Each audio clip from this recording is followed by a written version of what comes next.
We are live.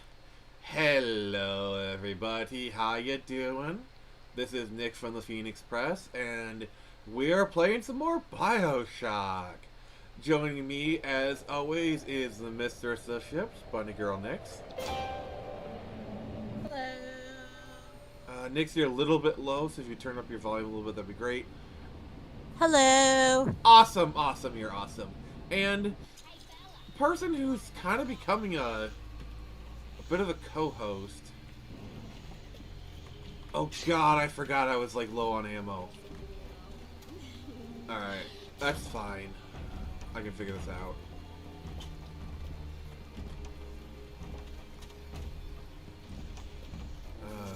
We have Cats of the Gravedigger, sorry. Hello, everybody. Waiting for the introduction. How you doing? Yeah. Also, hey, Hardcore Bunny. Bioshock. Sounds like an intimacy move. Oh yeah, we've been waiting. Oh, we missed you. We missed you last week, Ducky. Oh yeah. Yeah. I said, boy, there's something missing from this chat. Some kind of discourse, something disagreeable. What is it? I'm like, oh yeah, it's Hardcore Bunny. That's right. Alright, Oh, we just, I hacked the machine, and you got you got the stream going in the Discord. no, I do not. Let me, fix that real quick. Yeah, good. If I can't watch it. I can't watch it live on YouTube because it's like always like 5 seconds delayed. oh, yeah, yeah, totally. There. To be honest, Hardcore Bunny, as much as I want to sass you, yeah, we did miss you. We missed, all of your cringy comments. Oh yeah. Yeah, I was like, man, there's not enough conflict in this chat. Everyone's all amicable. What the fuck is going on? And I'm like, oh yeah, Hardcore Bunny, he's not here. Yeah, that is Oh true. no, we love you, buddy. We love you. I mean, speak for yourself, but yeah.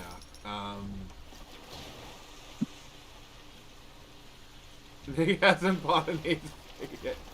Yeah, also I just did a con, and I think I caught some con flu. Um, like, I'm feeling that kind of, like, warmth they can only feel when you're sick. I think I'm coming down with something. But, we have got the Lazarus Vector now, so, we can proceed with the game. Yeah.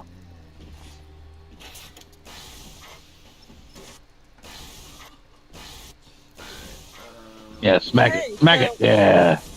I see for the Silent Hill 2 remake, someone made a mod fixing Angela's face. Can someone make a mod to fix the game itself? Honestly, I kind of like it, but at the same time, they don't make her look old and haggard. Like, she's not supposed to be an old woman, but like I said in the Frenzy, the abuse she suffered at the hands of her father and brother aged her kind of considerably.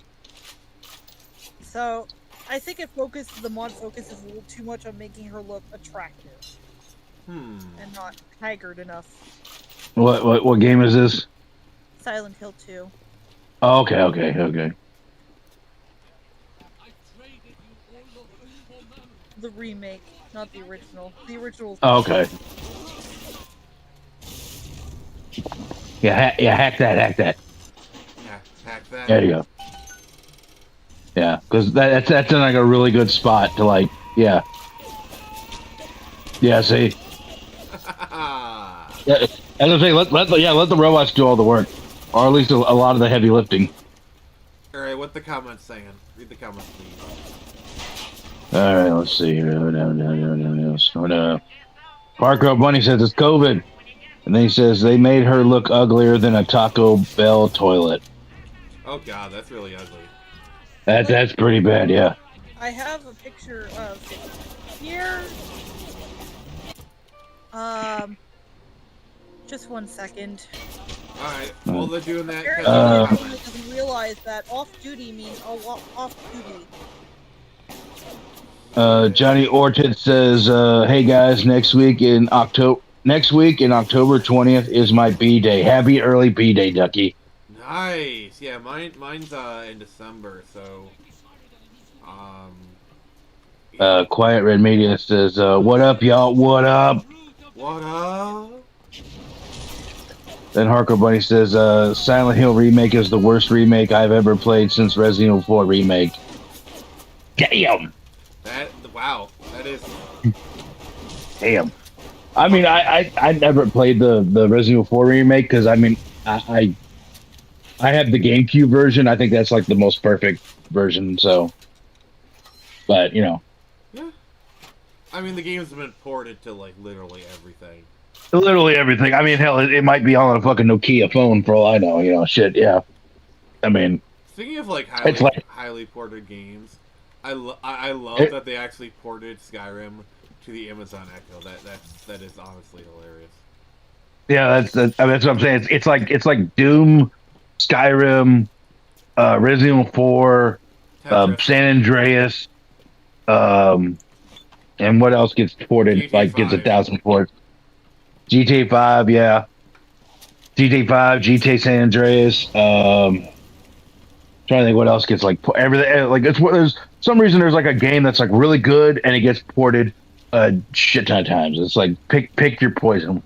I mean, hell, you can play it on like you can play most of these now on your fucking smartphone, which is crazy. Yeah. Then it says they took the arcade fun of the RE4 original and made it RE8 bullshit. The new Resident Evil was garbage. Resident Evil 7 was on the right track with non-linear Metrovania style survival management, but then they ruined it with 8. I don't know. Speaking of which, I will be playing Resident Evil 7 tomorrow, or not tomorrow, but next Friday at around 11:30 to midnight. So if you want to wait, check that out. I played Little Nightmares last night, or Little Nightmares 2 last night for the first time ever. We didn't get very far. We beat the first boss, and then we just kind of stopped after that. Oh, I love how the health bar itself is frozen. That's actually kind of cool. Yeah. Can I just say, I think it's absolutely unreal that a 40-year-old woman doesn't know that. When I say about what? Duty, I mean off duty, but the 6-year-old and the 3-year-old know to stay out of my room. Yeah, they like to do that. Oh no, the kids are great. I said, okay, I'm going on stream tonight. You guys gotta go make your own fun somewhere else. And they're good about it. Well, that's good. It's my who doesn't know that off-duty means off-duty. Do not command me to Johnny Ortez says, as a joke, a buddy gave me a Grim Reaper birthday card saying, "Guess who wishes you a happy birthday and see you soon." Did you know every year after a while on Betty White's birthday, Death would come to her door, and Betty White would be there to greet her with a shotgun. Death would say, "Hey, Betty White, how you doing? Good? What you doing? Just checking on you. Good. Keep it that way." And then Death would say, "Okay, see you next year." Yeah. I heard a pretty good one today, actually, about Teddy Roosevelt, because Teddy Roosevelt died in his sleep. And apparently someone said of Teddy Roosevelt, yeah, of course death came for him in his sleep, because if he came for him when he was awake, there'd have been a fight.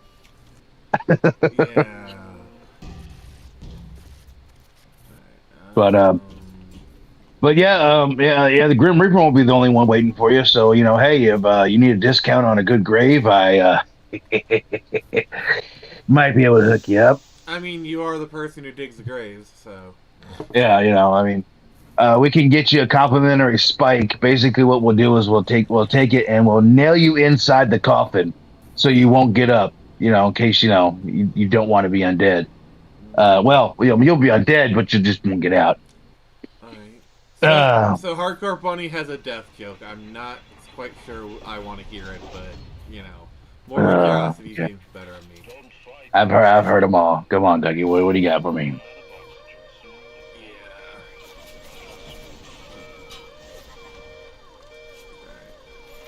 But I do want to say, Are we doing the bee thing again, or what is this? No, I just returned to Arcadia. Okay. But I do want to say, shot in the ass. Stream 2 number 3 has been funded. Yes. Sorry, I was drinking some water. So you're too late. Sorry, you closed the door on you. You can't get it. No, no, we're going to thresholds now. No, just joking. Just joking, y'all. No, go support it now. Do it now. But I do open up another tab and get it. I do want to take this opportunity to say thank you to everyone who has backed it, and yes, thank you, Nixie. You are awesome. He just posted it in the link in the chat. There you go. Open up another tab. I just want to say I love how I don't even need to say it to her. She just knows what to do. Nix is so. Yeah, she's on it. Damn right.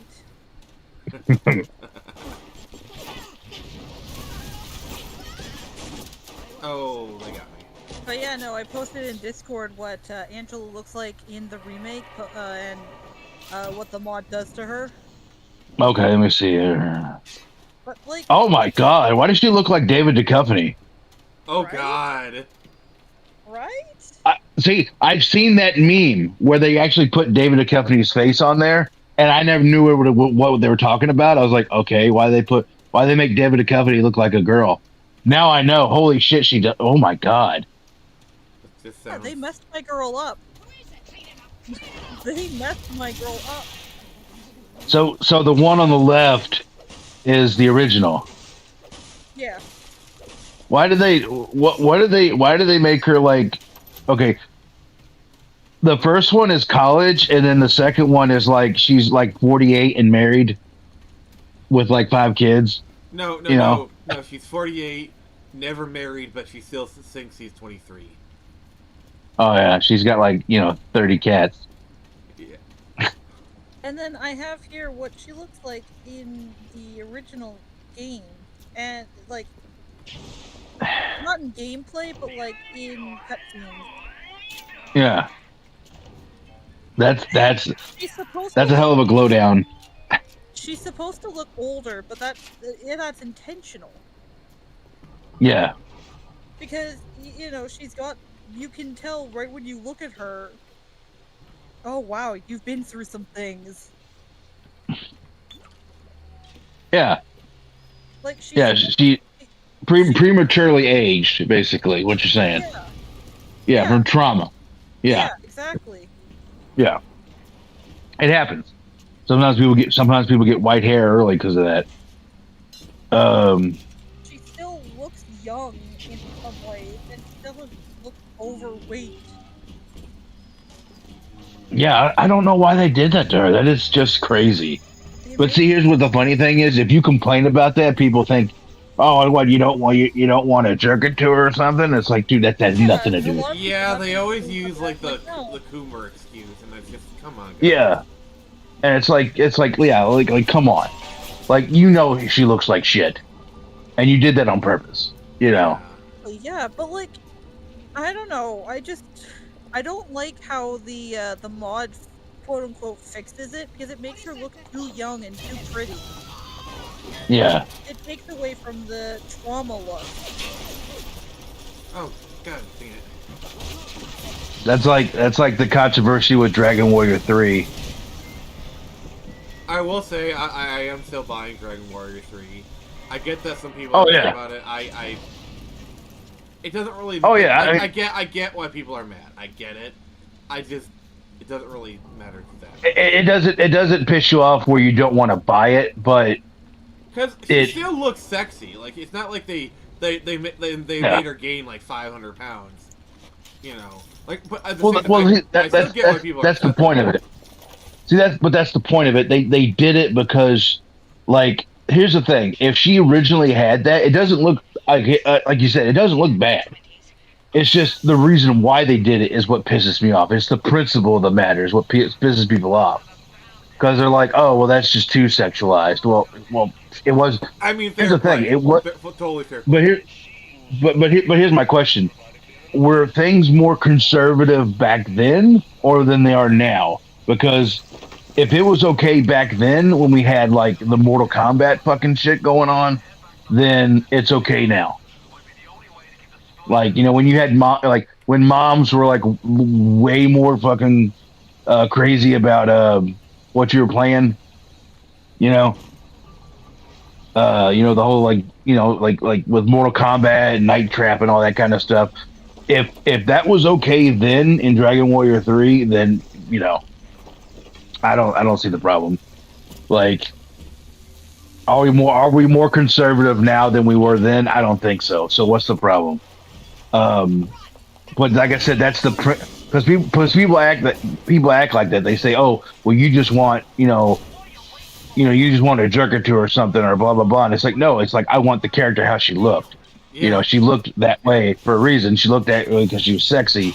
If they did a guy like that, I would like say if there was a character, right, and he had his shirt off the entire time, right, and then they said, you know what, we're gonna put a tank top on him. And it's like, okay, well, he still looks cool with a tank top, but but you don't understand. We put the tank top on it because we didn't want the ladies. That's too much skin for the ladies. And they'd be like, well, that's retarded. Yeah. That's a retarded reason. Yeah. Plus, like, I feel like your average person, you have a game where, like, take Dead or Alive. Melee case. Yeah. Oh, I could fail that. Oh God! Wow, that's cool. And I'm totally screwed now, but still.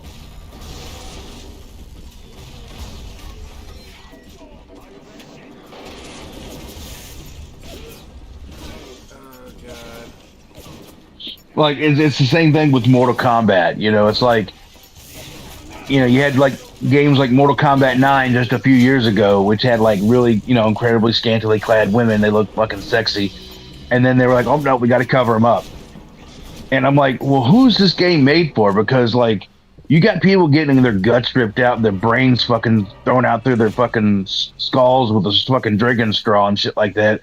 But like, too much cleavage? No, that's too much for you, young man. It reminds me of South Park, the movie. Violence is okay, but naughty language is where we cut the line, Yeah. You know what I'm saying? It's just like, okay. The other thing is, I find it really interesting. Like, the difference between like how the UK censors versus the US. Because in the US, it's like you can have the most grotesque violence ever, but there's a dare show a nipple. But in the UK, it's the reverse. Yeah. Like, for example, just having ninja stars is enough to get an R rating in a UK film. Well, hell, they could.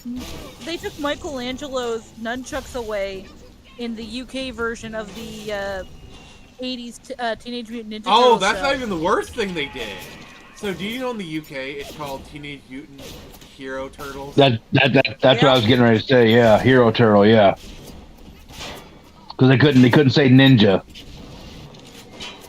So here's the way I view censorship. Right. Let the consumer censor themselves. Yeah, exactly. So here's the thing: you make a game, and you make it gory, you make it sexy, you make it violent, you make it cussy, or whatever the word is, like a lot of cuss words and stuff. You do all that stuff, right? And the customer says, you know what? That's too much skin for me, or you know what? I don't really like a lot of gore, or you know what? I don't like all that cussing. And guess what? Don't play it. Yeah. But that's what I'm saying. Like when I hate when they do that. Now here's the thing. I'm not against a ratings board either. So, because I think a rating system is great, because it'd be like, okay, well, this game's not good for young kids, right? This game is actually made for adults. Good. So when you're buying a game, hey, little Junior doesn't need to be playing this because it's got sex and violence and shit in it, right? Violence, Uh, movies, and sex on TV. Sorry. I Pretty gotta much, step away yeah. for a second. I'll be right back. Alrighty. So like, there you go. You know what you're getting into, but it doesn't. You shouldn't censor it. You know. Um, that's why like I think it's stupid that like when the whole hot coffee controversy happened with Hot Coffee GTA. was so stupid because it was first off, it was a mod. It wasn't even in the game. The other thing was Actually, I think it was in the game, but it was like behind so much coding, you had to like actually mod it to get it. But they were saying that they were threatening to give it an AO rating, and they thought that would hurt. Like a second. Yeah, and they thought, okay, well, we need to get it back to an MA17. That way, or yeah, we need to get back to like an MA17. That way, we can sell it to, we can sell it. But the thing is, like, that's what I don't understand. It's like, I know a lot of places you had to be 18 to buy mature rated games. Oh yeah, in the U.S. it's actually illegal to sell to children. So I know, but see, here's the thing. Yeah, so if a game is mature rated and it's rated 18, so is a fucking AO game. So my thing is like you shouldn't be selling them to kids either way. To me, it shouldn't hurt. It shouldn't hurt the sales of it, but whatever. But then again, but I think a lot of it goes down to a lot of stores were like, we don't want to sell adult only games, which is funny because the adult only rating applies to when there's sex in a game, which is crazy. Yeah, my thing is that's really the only tipping point. You could have the most goriest shit in a game, but again, you show a little nipple, and then now up, it's AO, it's AO. Yeah, my thing is, and after I say this, read the comments.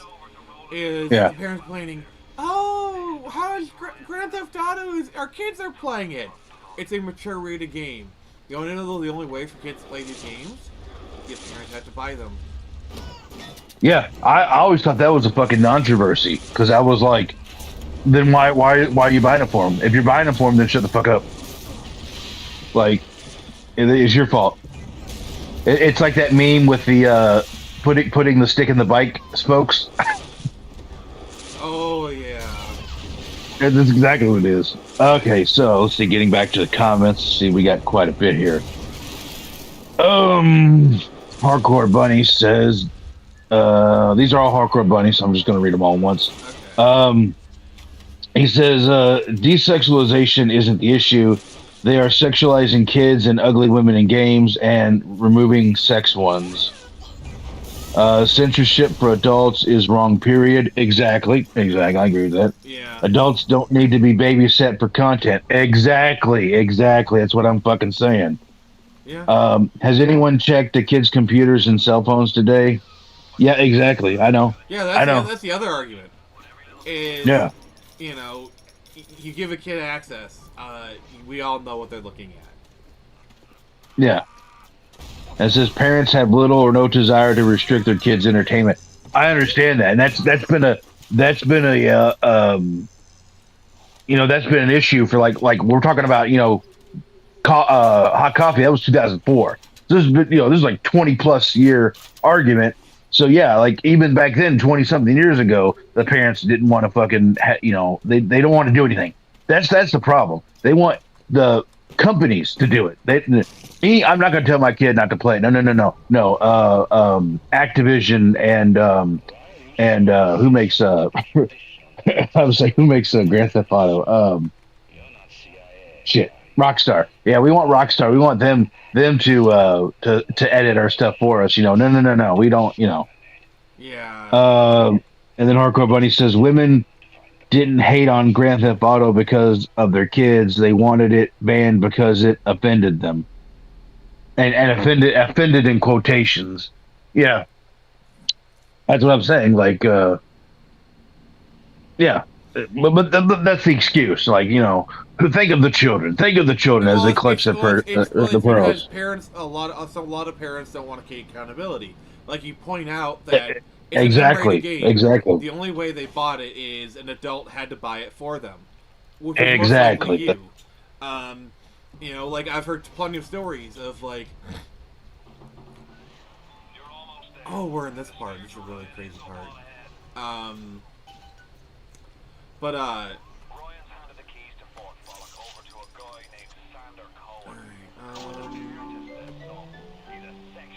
But yeah, I've heard million of times where like the mom's just like, well, I want to get something they like for their birthday or something, and it's like, okay, but then you're complaining that they're playing it. It's like me going, man, I really wish Johnny would stop snorting crack. oh Anyways, god, Johnny, here's your crack. You know, oh god. it's the same thing. It's like, man, I really wish he would stop doing heroin as you're handing him needles. You know, like, don't forget What to are you, the bend. city of San Francisco? Yeah, exactly. Yeah, don't forget to bend your spoons back before you put them in the washing machine or fuck the dishwasher. Yeah. All right. It's just That's what I'm saying. They like exactly like I can't believe we're agreeing with Hardcore Bunny on something, but Oh god, but, what has the world come to? but yeah, like it's so stupid that adults like Hardcore Bunny said here, adults don't need to be babysat. They don't need to be censored to. That is absolutely correct. And anybody who says opposite is a fucking man child or a fucking femcel or something. I don't know. Yeah. Like All right. Like one thing I've heard is that the only thing modern feminism has done is made a bunch of threes think they're tens. Oh You yeah. know, Yeah, and the you problem, know. and well, the problem is, the threes get with like the 7 or 8 guys, and they think they're a 7 or an 8. Yeah, and it's like And also, but I realize we're having this conversation. I do want to hear Nix's perspective. was she back? I don't know if he's here or not. Uh, Yeah, but we'll, sometimes. we'll, we'll ask we'll ask her when she goes back. Yeah, sometimes when you get a little off the rocker, I like her to have a grain of sense sometimes. Yeah. Well, sometimes we need that feminine touch, to the conversation. Also, yeah, Uh, like Nix is someone I trust too, so yeah. Well, I mean, she's a female gamer, so we need that female gamer perspective. You know. Yes, yes, You know. exactly. Yeah. See, like, and I just want to kind of comment on that real quick. Like, A true female gamer. well, here's the thing, guys. Like, ask any guy. The whole thing of like men actually are like men don't actively try to exclude women from their circles. They want women in their circles. They actually do want a woman who will come in and actually play a game. And that's the thing. Like if you have like, the problem is you have a lot of these women. They enter a COD lobby. They get verbally trashed. Then they cry harassment. And then you have the women who enter the COD lobby. They get trashed, and they throw the trash back. And the men respect her because. And Yeah. I'm going to Well, say this because it's too good. The woman throws it back. Well, it's like it's kind of like getting into a confrontation with the Cleon. If you say excuse me, they'll hate you more. But if you headbutt them, Wait. What was that? I think that was Nyx. She's usually in charge of the soundboard. Yeah. Wild Nyx is entered the chat. Yeah. I am back. I just want to announce it. I should have used the duck. I guess it wasn't all as cracked up to be is it, Nick? Yeah. So Hardcore Bunny says women want to control the circle. A lot of men too overly defend women. Oh yeah, I've seen that. Like I've commented, on like stuff like I was, my WoW days. I'd be playing WoW in a guild, chatting with people.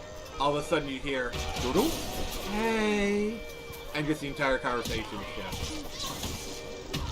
Yeah, and what the funniest thing is, like, I've been in those conversations or those lobbies, and like a girl will come on and go, "Hi guys, what's going on?"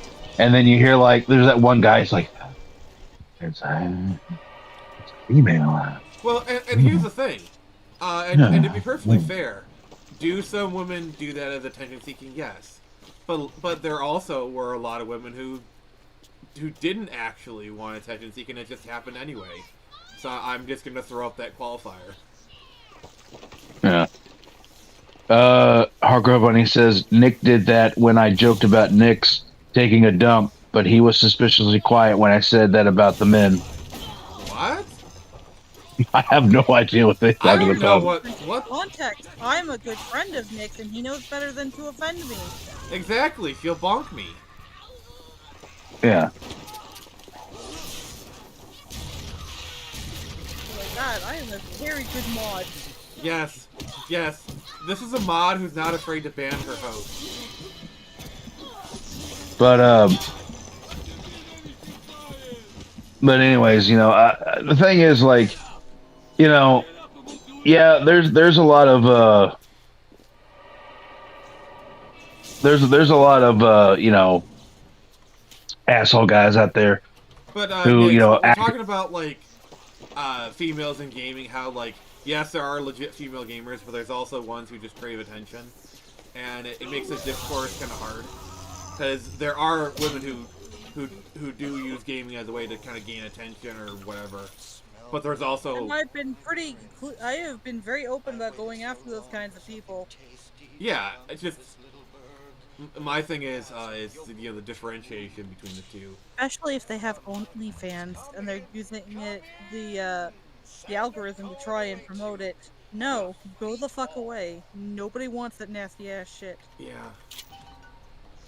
I mean, I have seen some women who have like a jokey OnlyFans. Like, there's this one content creator. She's like a goth woman who owns a hearse. The OnlyFans is for her hearse. Nice. And she does like all of, like these funny like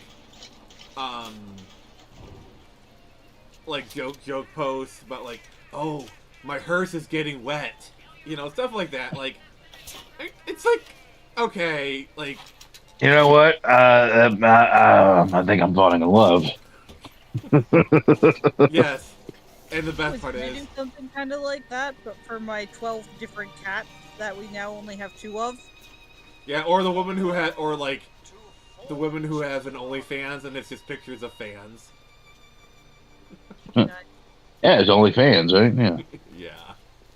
No need to thank me for jamming the transmissions of those fools, Atlas and Ryan. All right, Hargrove Bunny says, yeah, friend. Why do all these mutants in these games sound like Muslims? Okay. Yeah, we're not going there. Yeah, we're not going there. The bronze sword pierced the apostate's skull. The sharp sounding slice followed by a loud cracking sound. Pink foam bubbled up from the cleaved opening in the head as the man's eyes dangled from their sockets. Alrighty. That got surprisingly. The impact of the tip of the sword had completely liquefied the man's brains. As he inhaled the icy air, he got a scent of burning wood, not par, but not entirely close. Climbing the crimson snow-covered hill, where did he battle and slain 16 men? Barthos stood atop of the hill and looked down across the sea divide. Green water still... What the fuck are you reading? I know. I know. I know. I don't know what the fuck I'm reading here. It is somebody's fanfic or something. Yeah. Nick doesn't want to die offending Muslims. Okay. First off, any comment with Muslims we're not reading. Yeah. No, it's just we don't. We're trying to have a nice, clean show here. Yeah. So keep it in line. Seriously.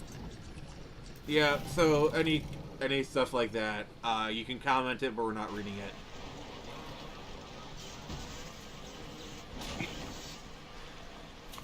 Yeah, I'm sorry. It's just yeah, like I said, like I don't mind pushing the envelope, but we can only push it so far. On a more upbeat note, I was going to try Oh and wait. Did Hargo Bunny just delete all their stuff? The heck? No, I put him in timeout for 300 seconds. Oh God. Nix, what are you saying? I was gonna say I was going to show my newest product Please to chill. my brother's ex-girlfriend, but she's not here. And 1 second, I have to deal with the goblins. Okay. So, while we're waiting for our favorite person to come back, Caster. Yeah. I'm sorry, playing with the guitar, which is kind of funny. I hear you recently bought a game. Oh yeah. So I bought a game. Uh, yeah, I got this off of eBay. It's brand new in the Saran wrap. It's Cyberpunk 2077. Nice. The I don't know. I want to say it's a Game of the Year edition because it's got a bunch of like goodies in it. Mm. It says two Blu-ray disc, World Compendium, stickers, postcards, game map, and I guess all the digital content or whatever. So, um, so yeah, can't wait to pop that in. We were actually having a conversation before the stream here. We wanted to like actually do it on the stream. Yeah. Um, I really enjoy the game, and yeah. All right, I'm gonna switch over because. All right. Because I was monitoring the chat on OBS, but then I realized I couldn't get an accurate reading of like viewers and stuff, so I just switched back to the YouTube tab. All right, cool, we're good. Yeah.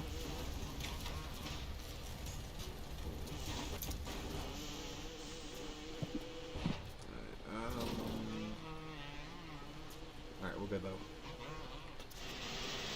But anyway, yeah, I really enjoy that game. There are lots of different builds you can do. I'm just gonna warn you, so I'm gonna assume you're gonna do male V and straight. There's only one straight male, like hetero option, but she's the best. Okay. Yeah, pretty much it's just Pan Am, but Pan Am is great.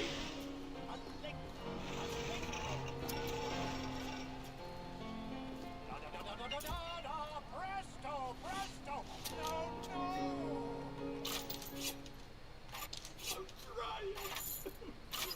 That was just the actor guy. This is actually one of my favorite parts of the game. Yeah. When you gotta fight that guy. Yeah. Oh, I just killed him. No, no. Life, death. The burden of the artist is to. But no, it's really good. I basically started a new playthrough purposely so I could um, romance Beauty, who is lesbian only. Okay. Okay. Oh, geez. Oh, crap, I was trying to hack them. That's fine. Are you waiting for? Fitzpatrick can't hold that pose forever. Sorry, I was in the middle of doing something. All right. Yeah, also, yeah. I would rather take me all the way back. Oh yeah. All right. Alright.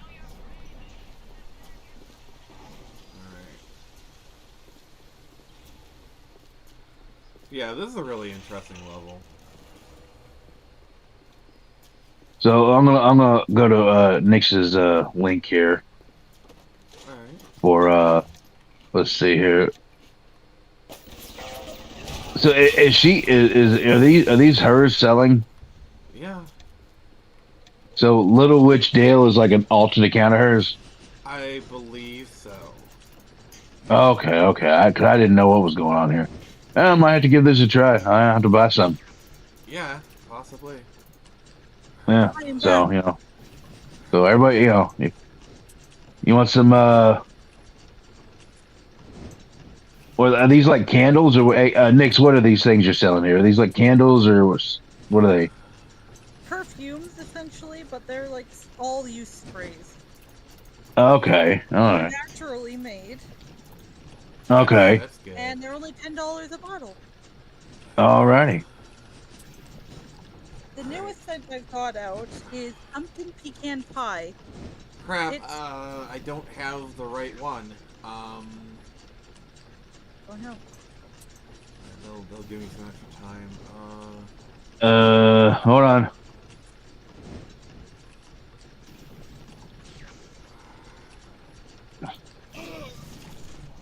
Yikes. Ouch. Oh, Yeah. double ouch. Yeah. But yeah, it's pumpkin pecan pie with hints of hazelnut and cinnamon. Nice. I have multiple account witnesses of just how delicious it smells. Even my grandfather, who is very hard to please with these kinds of things, thought it smelled very nice. So you have testimonials. Yes. That is cool. I don't know the terminology. I've never been to court. You've never been to court. So No. so you're saying your cuteness has never been brought to trial. Nope. Well, Nope. that means it's undisputed. Let's see here. Alright. Gonna take the hit and walk right past him.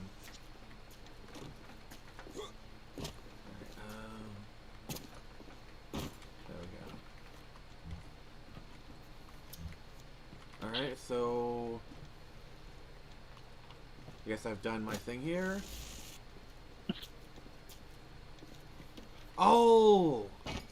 Now I remember what I have to do. And now you've got Fitzpatrick caught in his moment of glory. It seems you've got the eye of the shutterbug, little paw. Now, Oh god, Nix, why? in my master. That wasn't me, actually. So, Oh, who was it?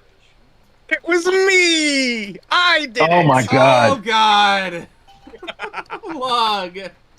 Joey- Lug! Woo! Oh god. Nobody expects the Spanish Inquisition. No one expects Luxembourg. I don't know much Spanish. Taco Bell.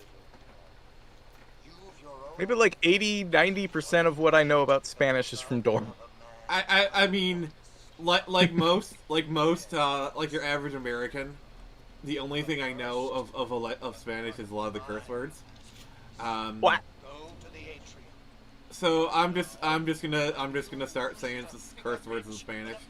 Pinche loco puta. Yeah, that's what I'm talking about. Do you see it? Uh, Iron dust. I think due to my cousin, the first word I learned in Japanese was baka. My Baka. By the way, Yeah, thanks a lot, cousin. yeah. By the way, Cousin called you an idiot? Damn. Pinche loco punta means effing crazy bee. B? Like bzz, bzz. Fucking crazy bitch. I was trying not to curse, but okay. But Yeah, Hardcore Bunny is back from his timeout. Read his comments, please. All right.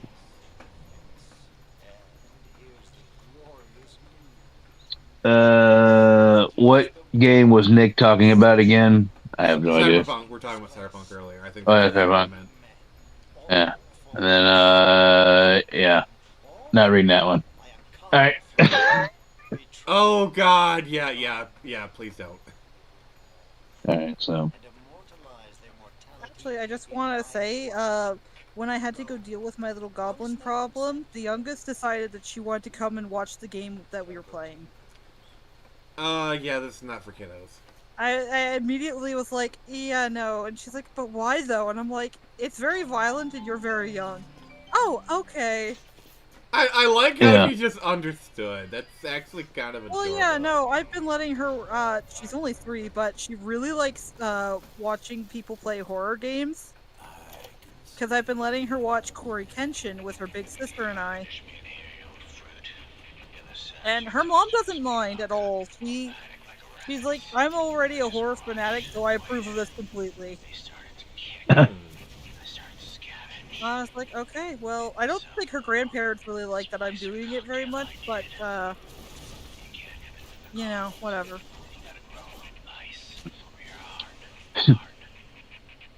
They're very crazy, hardcore Christian types. Like, according to their mother, she didn't Oh even God! get to Whoa! Halloween as a kid.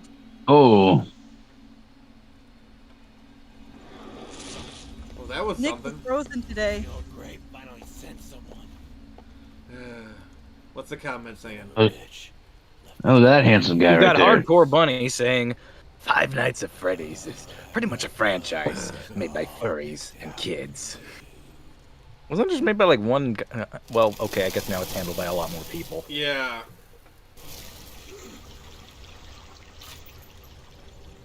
Okay, that was a thing.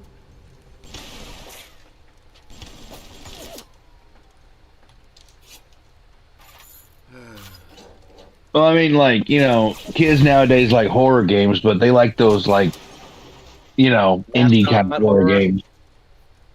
Yeah, Mascot Horror is the title I see getting thrown around. Yeah, you know, it's more like, to me, it's more like Goosebumps kind of horror, you know? Yeah. Like, it's not really like a lot of like the thing with like Five Nights at Freddy. A lot of the scares and stuff is just jump scares, but a lot of the scary content is like implied. I mean, You know, honestly, that's it's kind of like usually the best kind of horror anyway. Yeah, but I mean, most of the scares in Five Nights at Freddy's is just something jumping at you in the screen. So you know, Yeah, just getting a jump scare. Yeah, I'm not a fan of like jump scares. That's why I don't watch a lot of horror. And Hardcore Bunny, I have the answer to your question because I know exactly the type of people who wouldn't let their kids out on Halloween. Hardcore Christians. We're not just talking like the light kind of worship, super nice people. I'm talking like they believe it's the devil's holiday. Oh God. When really it's just a harvest Oh, the festival. People are like, oh, Pharisees. thank God. I've dealt with those kind of people. Like, oh, Yeah. we celebrate Halloween. We celebrate Autumn Fest or some stuff, and I'm like, all right, Yeah, so what do and you they guys still do? have them in costumes. No, and no, stuff. no, no. Like, oh, we do Harvest Fest. So what do you do? Oh, we do tractor hay rides. We do pumpkin carving. Literally everything in Halloween, they just call it something else. Like, come on. Yeah, guys. no, I know these people exactly. My bus driver, super nice lady. Her Yeah. family was. Oh my God, her kids were homeschooled. Her and her husband truly believed Halloween was the devil's holiday. Absolutely, Just the whole shebang, huh? super Just like Christian people. Again, Did super they nice, and they took me to see the Trans-Siberian Orchestra once. It was super awesome. But like, fucking crazy. Like, but we went to McDonald's and they had to say prayer before they ate. I mean that's. I mean that to me that's whatever. McDonald's. well, I mean that's Really? I mean it's still a meal. still a meal. I mean, that's just Compared to a lot of things, that's not the worst thing ever in my opinion. I mean that's just, you know, a lot of people do that, you know. So to me, I wouldn't think that's too weird, but like, you know. Let's see here. Implied. The FNAF books didn't imply much. Well, we're not talking about the books, are we? Like, talking about the games. Yeah. Also, The games are quite, yeah, to me, the games are quite tame. This isn't game theory. Yeah, this is a game theory. He which practically which he built his channel off of that. pretty much like he was like yeah, I mean he was popular before then, but yeah, that's pretty much where he made his bread and butter was like the mascot horror is what we're gonna call it. Uh, you know, Five Nights at Freddy's pretty much built his channel. I'm not super familiar with the franchise, but isn't it like one of those things where the lore just gets complicated just for the sake of being complicated? Well, yeah, because more and more stuff comes out, and they gotta Try and like squish it all together. push it all together. I feel kind of bad for Scott there too, the guy who created it. Like, he didn't expect it to get as big as it did, and then it brought a whole bunch of attention on him that he clearly wasn't ready for. And people were demanding more and more games, and he kind of had to bring it all out. Yeah, I remember. Well, like, he was making the games by himself too. That's the thing. Like a lot of those early games, he would just like stealth drop them.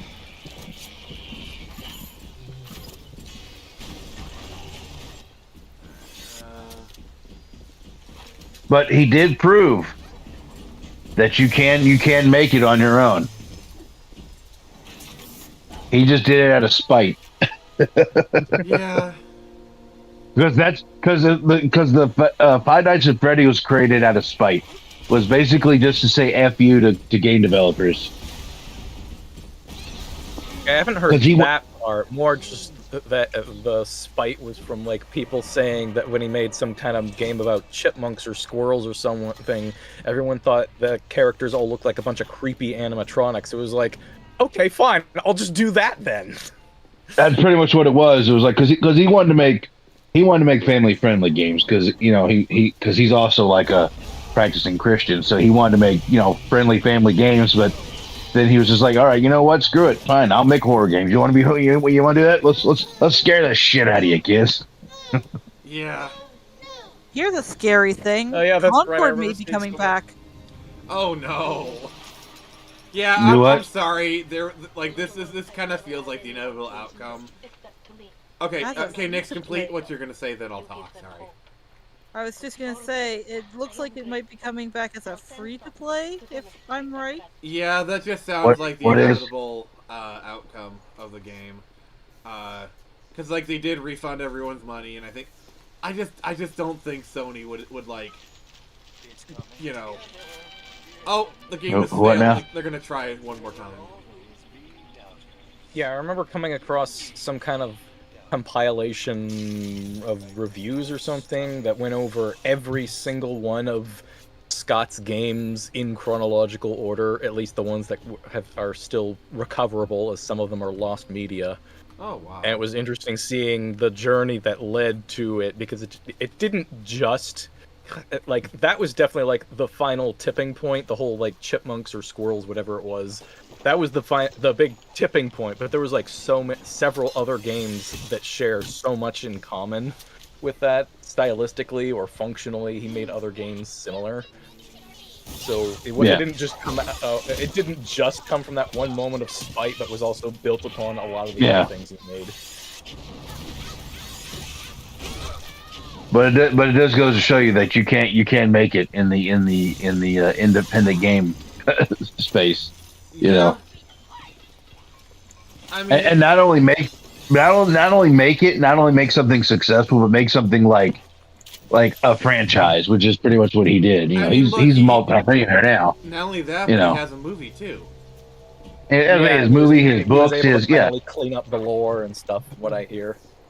Yeah, like pick that's the what I'm saying. with it. I love how he came out with a movie. In so many contradictions. And they actually they didn't fumble the bag. I mean, it's not a great movie, but it is good. So and the cameos are fun. Yeah, what are the comments saying? It also helps that Markiplier screams at your game. Yeah, that is true too. Mark's he's super famous on YouTube. Alright. Hell, he's got his own movie coming out too. That's the only reason he didn't appear in the FNAF movie, was because he was busy making his own. I'm glad that Matt Pat made a cameo, because he built his career off of that. Also, Legit. Yeah. can I just say, like, love or hate Matt Pat, the guy actually had a pretty good career. Like, you don't have to like his content, but you really, you have to respect the dude's hustle. Like, he made his bag and then he retired, and he went out, on a good note. I'm gonna say, I think the hate he got for giving the Pope a copy of Undertale is the stupidest thing that ever happened on YouTube. Oh, did you know that there's a video out there where they played Megalovania for the Pope? Oh wow. Can you imagine you're Toby Fox? You create this game called Undertale. You have this song called Megalovania that people like, and then they play it for the Pope, and then it gets into Smash Brothers. Like, that is like the ultimate. Wait. Oh god, I have to start the whole level over. Enough said. Oh god. Oh Oh god, my I have to start the whole level over, guys. Oh no. Yeah, I thought the autosave was working. That's my You, fault. you, The one guy who was there gave a surfboard to the Pope. The Pope doesn't look much like a surfer dude to me. Just saying. So I don't know why that guy didn't get much hate. No, the Pope seems more like a skater boy. but you want to know a hot We're gonna take? ignore that. So I got a hot take, or actually more like a confession. Confess Alright. away. I another confession to make. I really don't care for Markiplier. I really don't like him. How dare! I really don't care for him. I mean, to be fair, I don't either. I don't. I'm just like not a big Let's Play person anyway. I say that as I'm doing a Let's Play. Well, it's not even really a Let's Play. It's just I just don't like him. I don't care about him. Like I think he's overrated. I mean, I get his appeal, and I get why people like him. He's got a I nice know. personality. He's got a gorgeous voice. Like, dear God. He's funny as hell. Oh my god. Like, especially now, in more recent years, he's become less cringe with his humor and more... Like, he actually manages to make me laugh when I watch his videos now. You could get something decent on the radio. Yeah. The artist has a duty. Let's see here. Hey, Treya Samoka, how you doing, buddy? He says hi. Hello. Hey, Tevya. We're playing Bioshock and talking about everything else, but As we usually do. let's see here. Hawkra Bunny. Matt Pat sold out his morals for cash. He was ridiculously scared from calling out woke media in his "Don't Hug Me, I'm Scared" wakey theory video. Markiplier is just the least. Markiplier is just the least terrible Let's Player of the games no one wants to play because they're too scared. Watch him because I think he's funny. Yeah. Like, I watched his entire playthrough of that power hose simulator or whatever, power washer simulator. Yeah, that game is actually surprisingly fun. It's so boring to watch, but like, he made it fun because on the one hand he's making jokes, on the other he talks a lot about himself, his philosophies, and just basically how he lives his life. And I'm like, you know what? That is interesting. He's an interesting guy. Yeah, and that's like the point of And he has Let's a really Plays. It's a intense work personality-driven type of content. Like, for example, I'm sure me playing Bioshock is helping. But the fact you got, me, Nick, Caster, Jared when he decides to come on.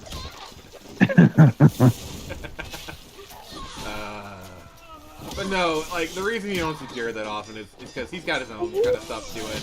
Like, he has a stream that starts at 9, so usually, at best, he can only give me, like, an hour. So, like, it is what it is. That's why I don't see Jared as often. as we're getting more successful, we're both like doing more of our own stuff. I'm just grateful for the time I do have with him. Just wanted to address that real quick.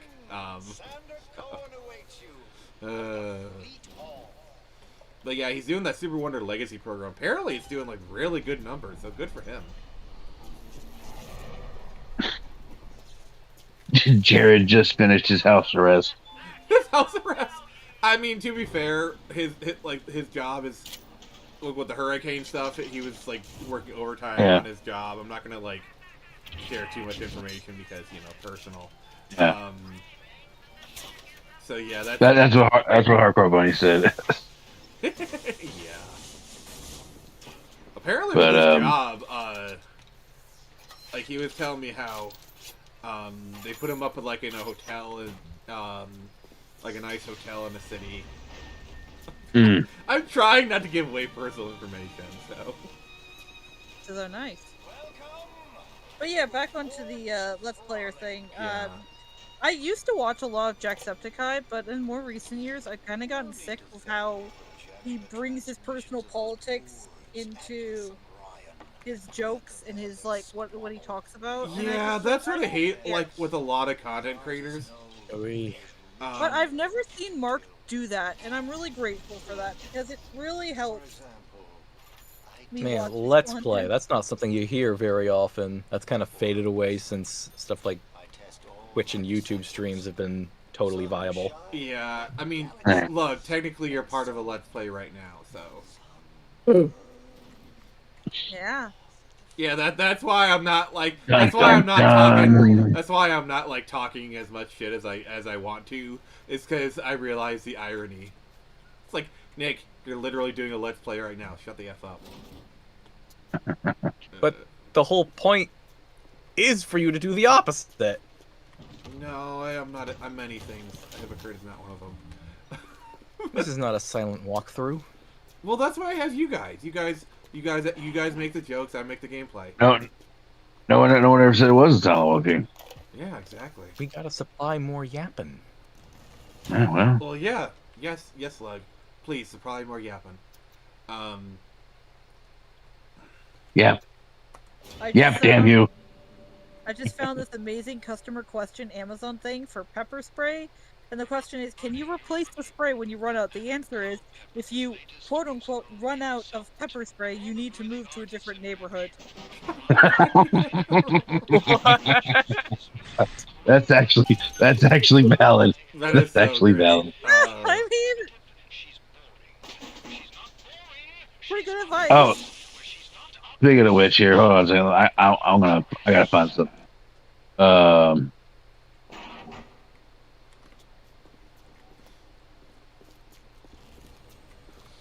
All right, what's the comment saying?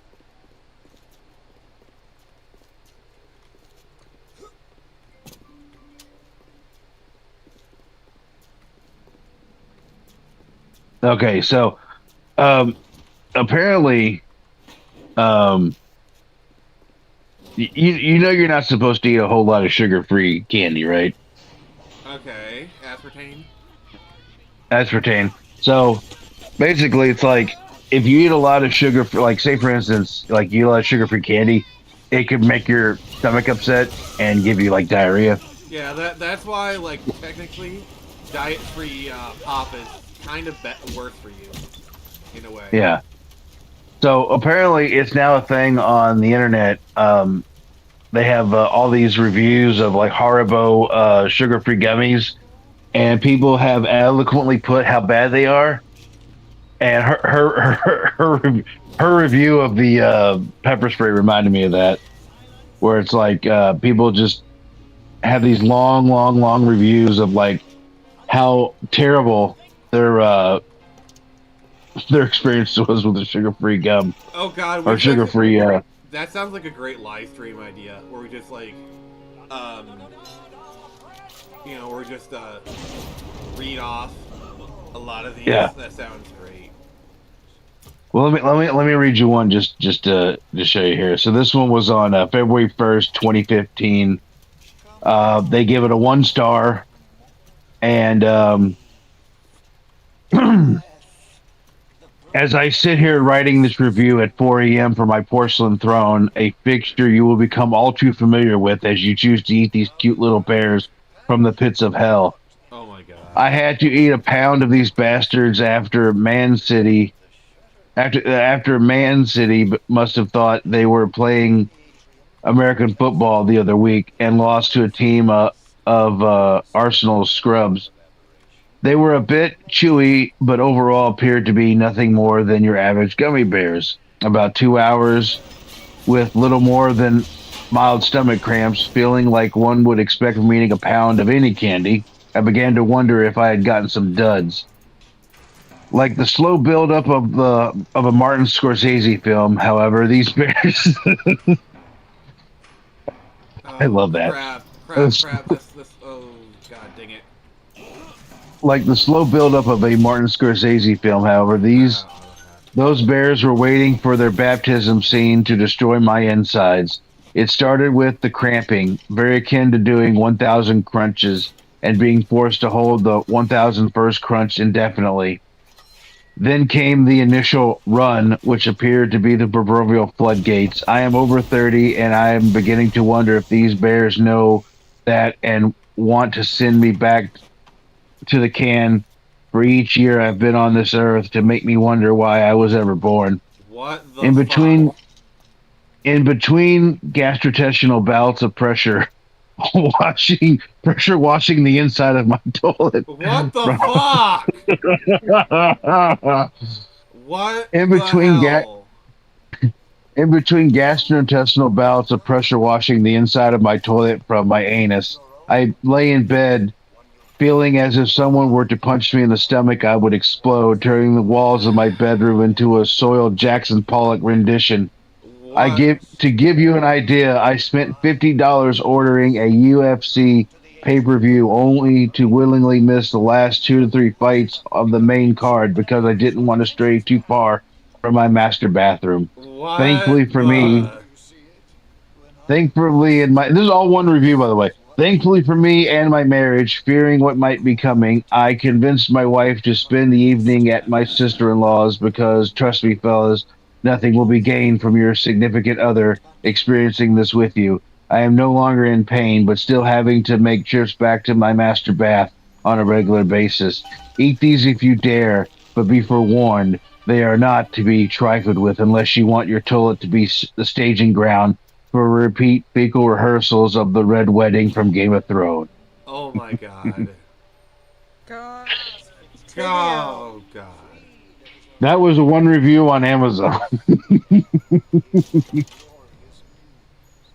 There was one where a guy was talking about how like he had went to the bathroom so much that his butt was hurting that he actually went and got a bucket of ice and just sat in a bucket of ice because his ass was so raw.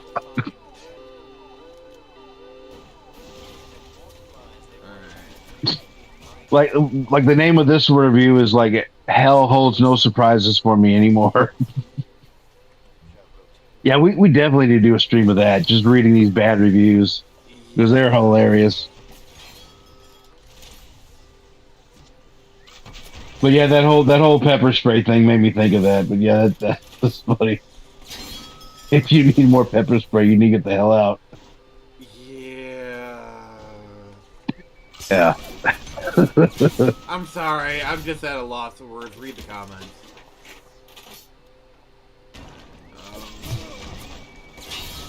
Diarrhea is the most dehydrating activity your body can do. And that includes jogging and weightlifting. Well, I mean, yeah.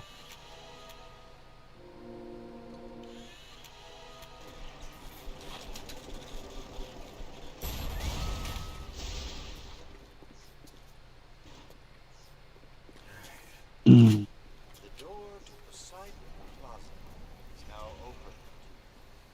Alright, Poseidon Plaza. Oh god, yeah, that thing. Okay.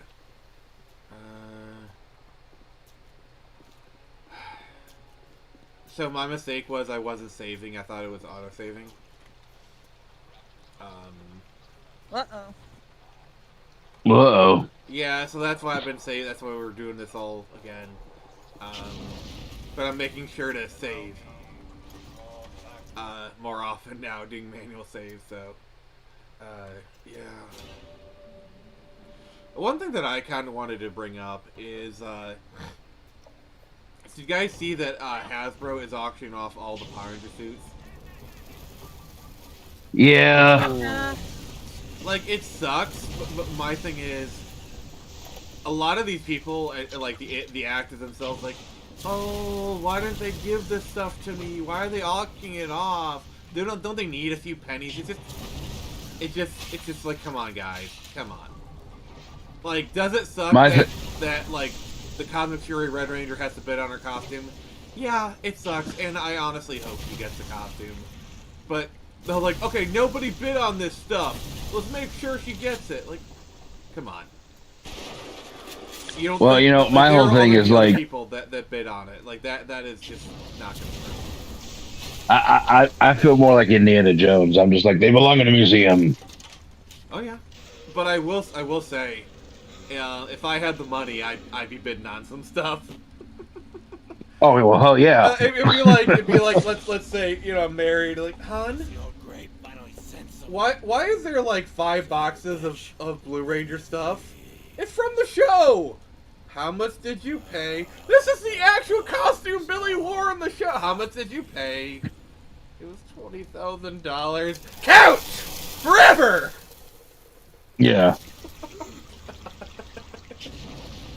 Get several cars with that. Oh my god, I would so fucking want the Green Ranger costume. Oh, they have the Green Ranger costume. They actually also have the original Dragon Dagger. Like, Oh my god. actually, All alright, 1 second. Let me do something. Actually, yeah, that great. Oh my god. so here's what we're gonna do. We're actually gonna, I want to take a look at this real quick. We're gonna look at this on stream. We're gonna get back to, Bioshock, but, I kind of want to just, like, take a look at this real quick, because this is just wild. Oh, by the way, I do want to let Jared know that last week we did this, but for a completely different reason, and it was hilarious. Where we completely stopped the stream. Oh, Jared's not here. Oh, is it? Oh, damn it. Yeah, you would know. Yeah. You would know. You would. Yeah. That's the boss music. Okay. Let's get this set up. I meant Lug. I'm sorry, I don't know why I said Jared. I meant Lug. But yeah. Well, we had last week. All right. If you remember. All right. So I have it pulled up. All right. So here it is. This is the auction, and these are all items from the show. Oh my god! Is the Dragon Dagger that like weaponized flute thing? Yes. Yep. See, there's one of them. 1993. Yep. There's a Dragon Dagger, the original Dragon Dagger. Oh my god! Yes. Also, look at how like some of these masks have degraded. Here is Goldar. Oh, look at that. That's not too bad. You could probably fix that. All right. Here's here's the White Ranger costume from the movie. Okay. Reminds me. That's pretty cool. Saba's head. That's cool. Here's some White Ranger helmets and then Jetty. Let's. Boo. There's there's gloves? Putty's masks. God, yeah, this goes just on and on. They're basically selling everything. That's crazy. Well, it's very clear Hasbro just wants to be done with it.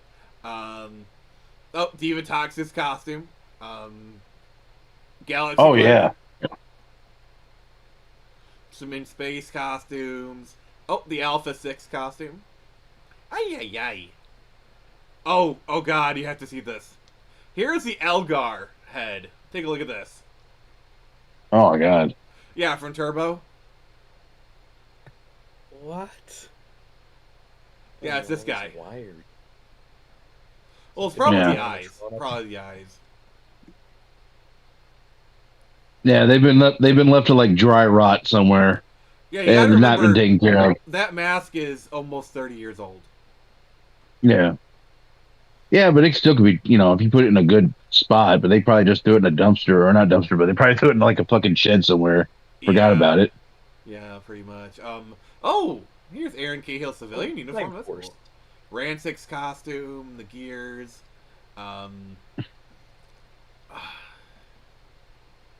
this is wild. They're selling everything. They got Kruger's outfit. Yes, actually, we'll get to that. We're actually getting pretty close to that.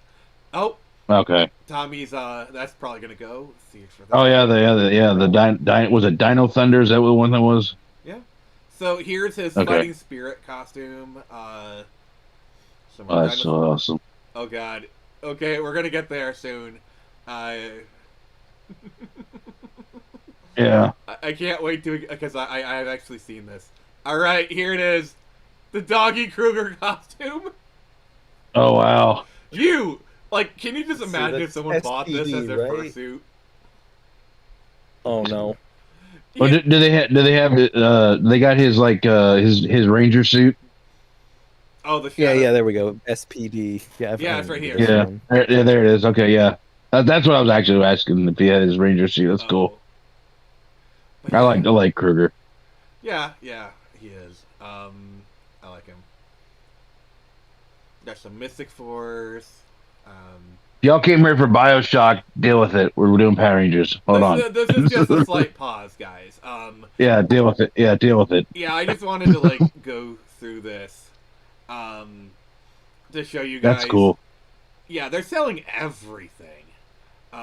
Yeah, these look like action figures, but they're not. They're the actual costumes. The Robo Rita costume from Once and Always.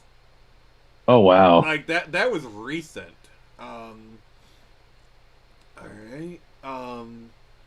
Think of the Japanese version. Rita had like a son or something. Yeah, Bandora, the witch Bandora. That was her name. Yeah. What's also interesting is what's not here. Like, they don't have the Morphin Masters costumes. RPM jackets. They had awesome. spares, so the cast had to steal theirs, but there were spares. Okay. Let's see here. Yep.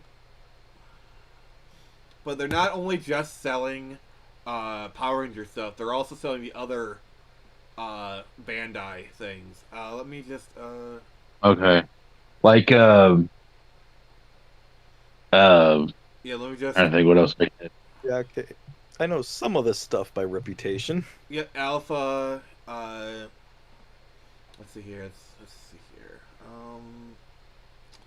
The Dragon Dagger. I don't know if that's the original or not. Oh God. Oh yeah. Here we go. Cowabunga it is. Nix, is that Nightmare Fuel? That's a very ratty Splinter. Dear God, that's horrible. Oh, you haven't even seen the best one yet. Cowabunga, dude. Cowabunga it is. Yeah. It's the wrong turtle, but honestly, in the Saban series, they all talked like that.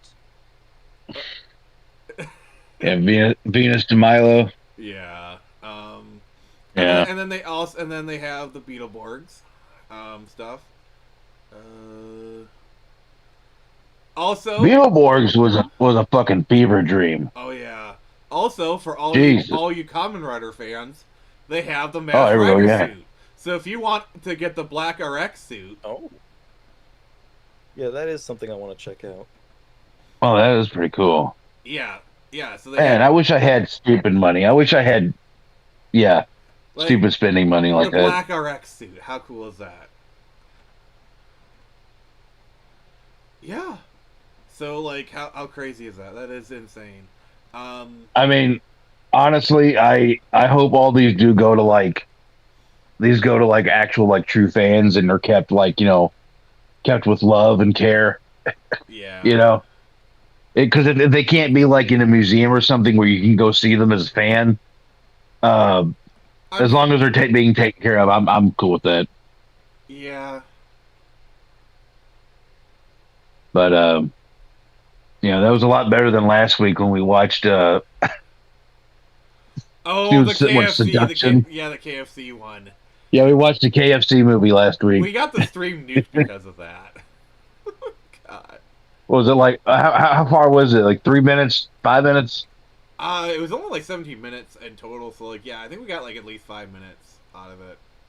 Oh wow! So we got almost like almost 2/3 of the movie, or at least a third of the movie in. All right. Yeah. All right. So we are returning to the game. Also, at the end of the stream, I have a treat for you guys. Treat? Oh god, Lug has gone into dog mode. Log has gone full yes, dog Rise mode. of the Triad time. No, but one day, perhaps, if you're good enough. Give me the ludicrous jibs. No, we're gonna do dog mode.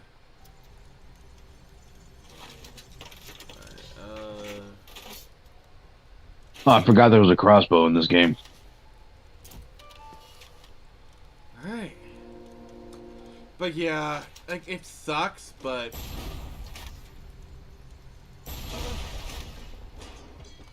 No, I think it shoots. Oh,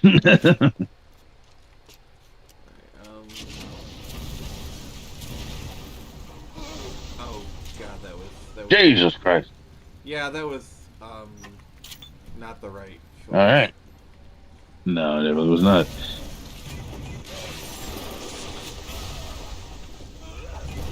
Ah, the old shotgun. Yeah, I love my boomstick.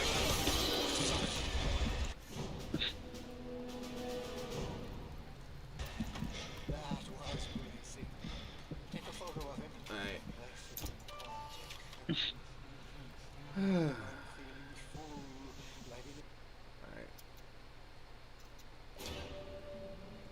Yeah, I'm trying to like save as much as I can because I don't want the thing to happen again. Interesting note, did you know that Sandra Cohen was based off John Waters? Who's Sandra Cohen? Huh? Who's Sandra Cohen? The guy doing the missions for you right now? What was he based off of?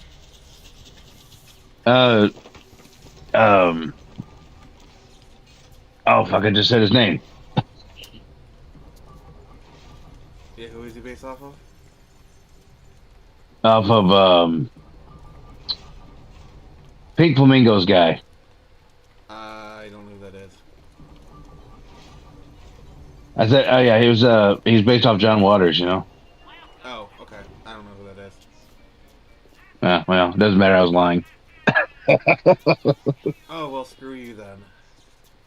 I wanted you to be like, oh, really? That's really interesting. I didn't know that bit of thing. I'm gonna be like, oh yeah, that's cool. I And ruined your joke. yeah, I know. You. Alright. You Philistine. Yeah.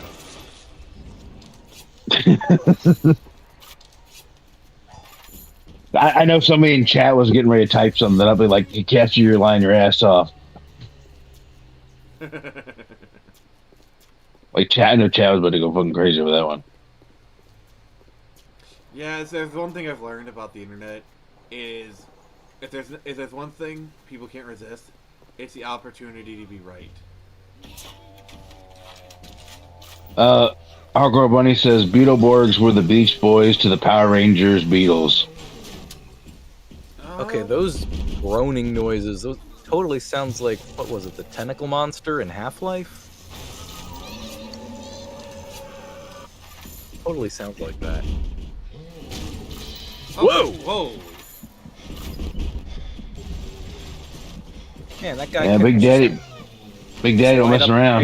Daddy don't play like that.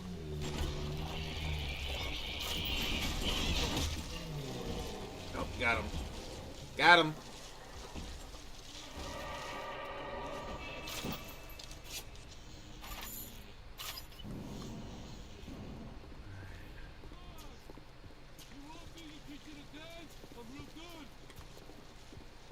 I mean, we can dance if we want to.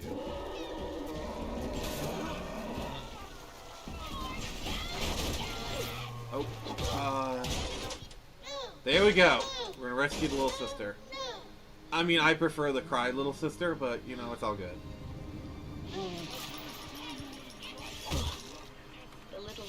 Meanwhile, Okay.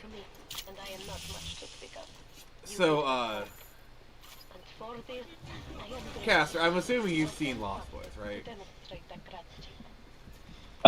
yeah, a long time ago, yeah. Nix, have you seen Lost Boys? Yeah, once a long time ago.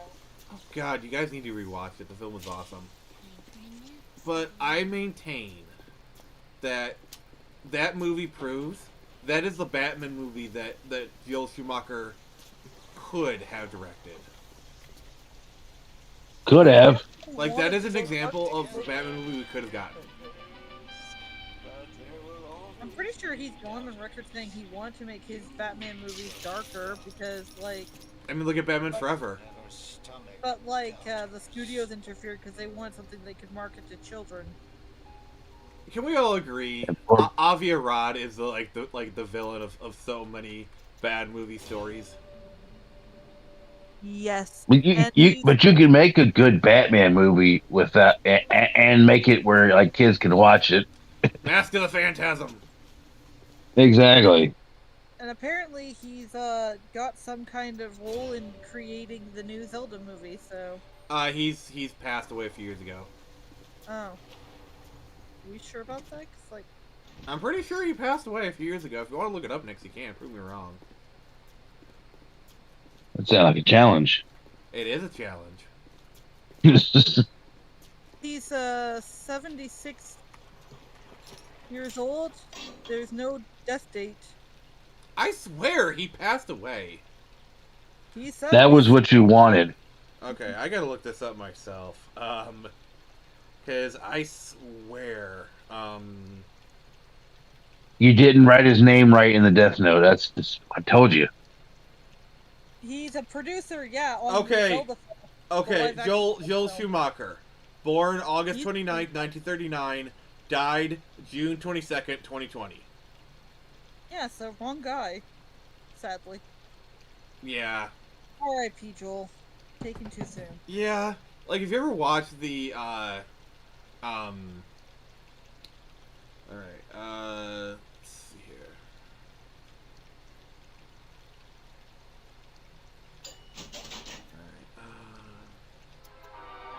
Oh god, I have to go through this.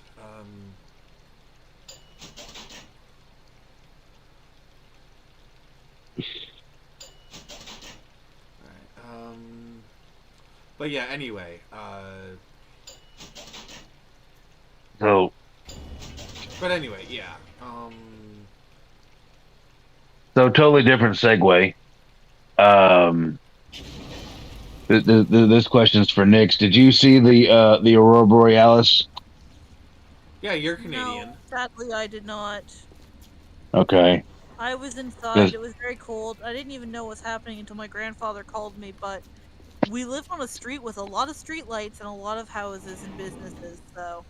Yeah. That's Well, they said like even people as far south as me could watch it, and I go outside and I'm like Aurora Borealis this time of day. oh This time god!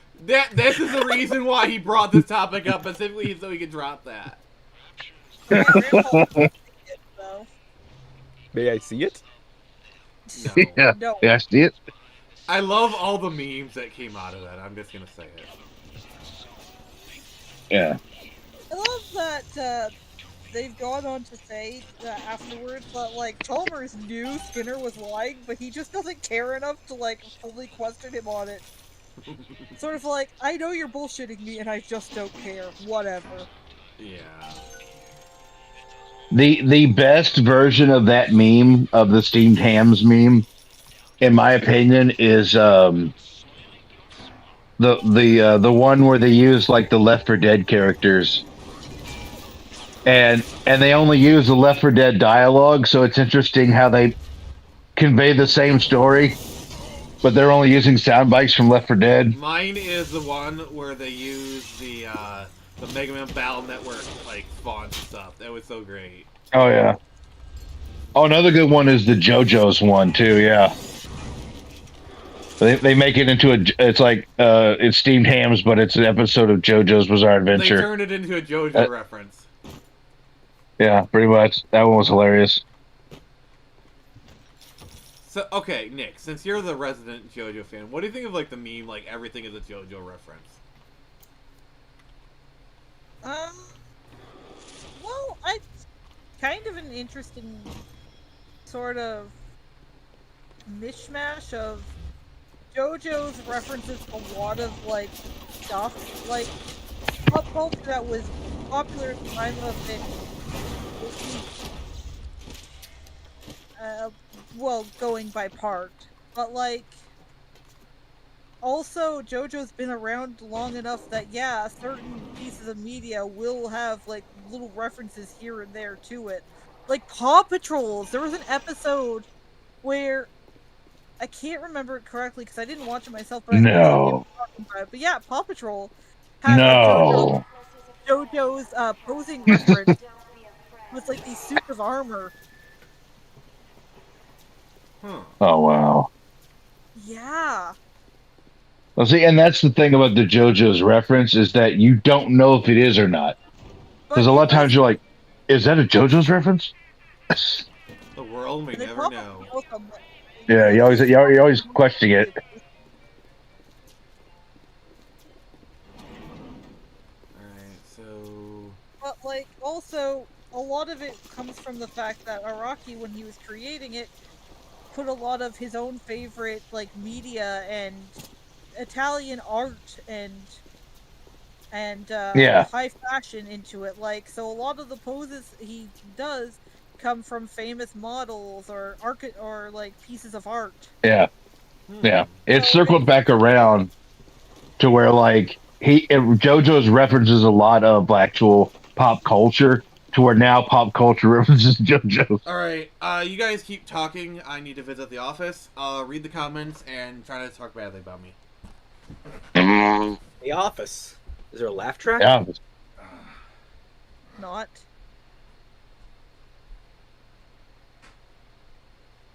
He's gonna drop the kids off at the pool. Anyways. But yeah, no, it's kind of an interesting little phenomenon because like nobody ever really talks about it.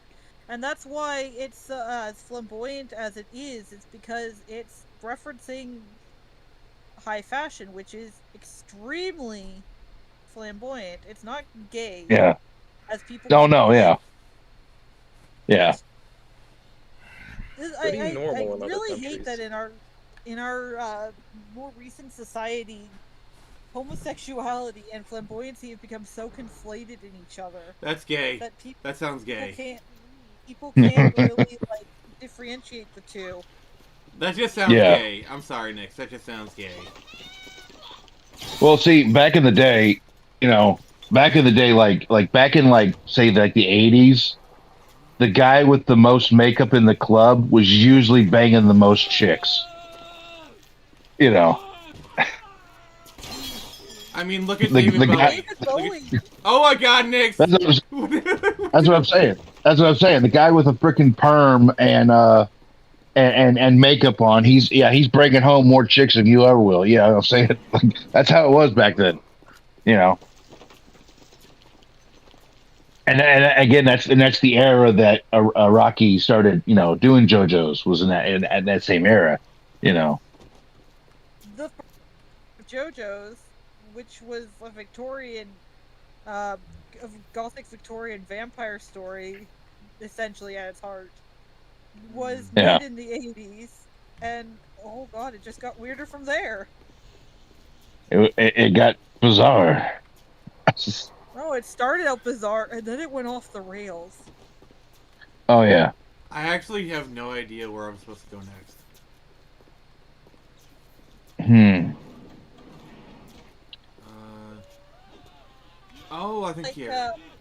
Part 3's Jotaro Kujo is, was influenced a lot by Araki's love of Clint Eastwood movies.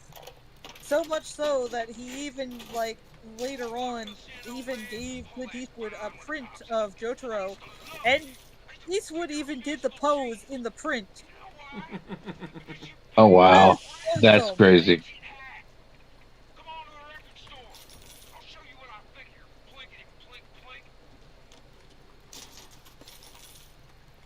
Alright.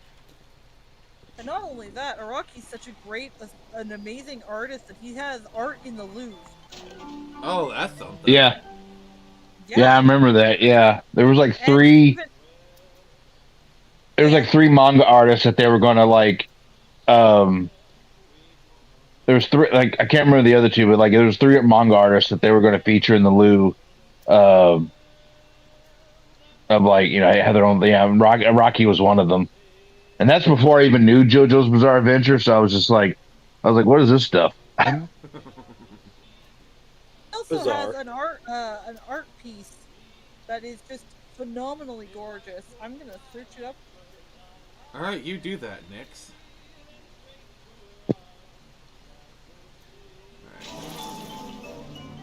Okay, I got Caster's favorite tonic, favorite plasmid. Oh yeah, not the bees, Yeah. not the bees. Yeah, exactly. I'm just glad we're done with that fucking bee section. That's Yeah, that was annoying. that was What's the annoying. comments got for us though? More annoying than the bee movie. Oh god.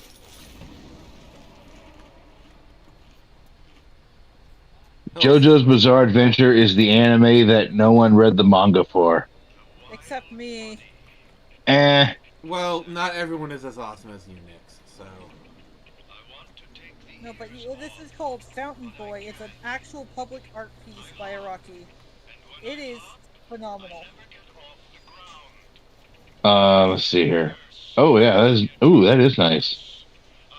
And it even references some of the stands from the later parts of JoJo. Like you've got Yeah, Fire there's Platinum, Hierophant Green, Killer Queen, Stone Free.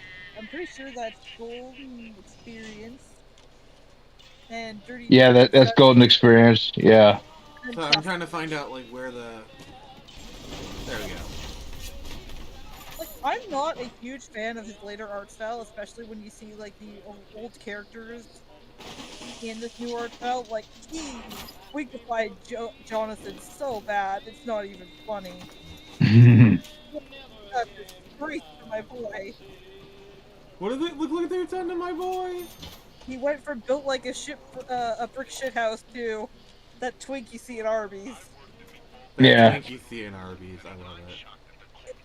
Well, the thing is, I think he said something along the lines of like, as the series goes on, like physical prowess takes less and less precedence over like because of stands. Yeah. They don't really need to be physically fit to have use a stand.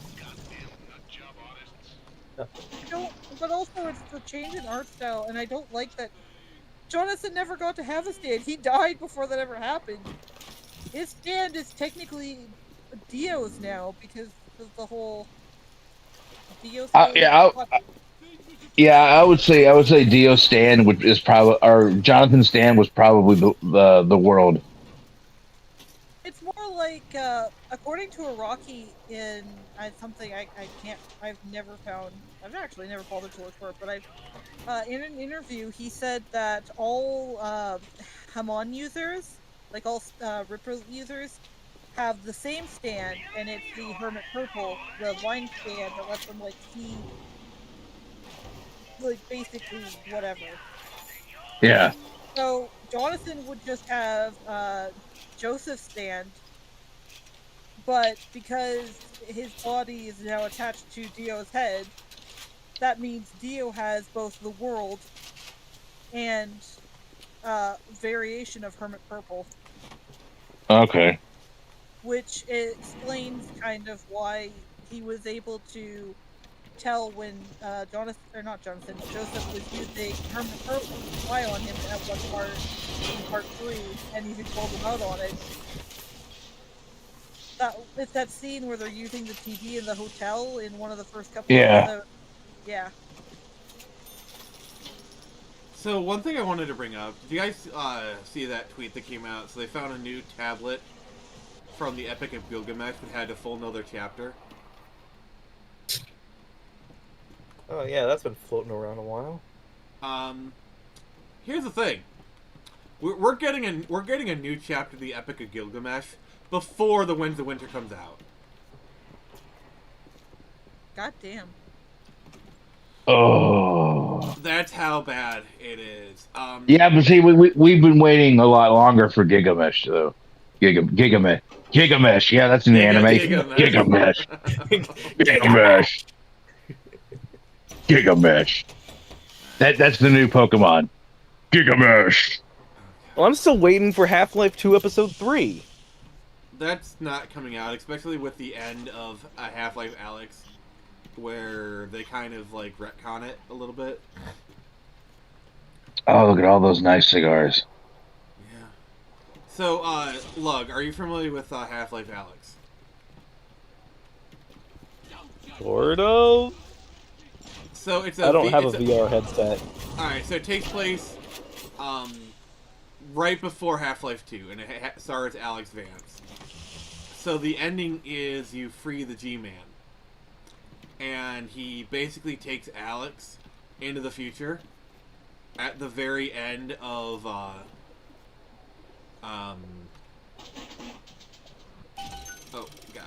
at the very end of episode 2, and I believe he saves her I believe he saves her father. Can't remember. So it'd be really interesting to see where they take the series. I'll be right back. I'm gonna go grab a drink. Because yeah, I've seen a bunch of like material of what appears to have been Half-Life 2 Episode 3's development.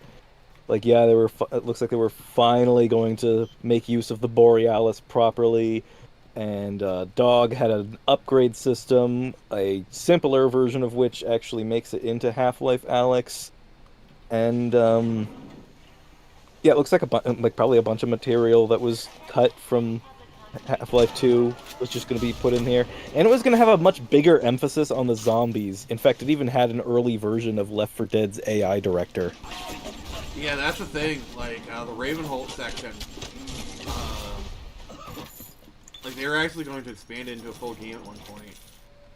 Oh yeah, that was actually something separate. I didn't really think about that, but I guess yeah, there were 2 canceled zombie-focused Half-Life games. Yeah, there was Half-Life 2 Episode 3 and Half-Life Opposing Force 2 Ravenholm.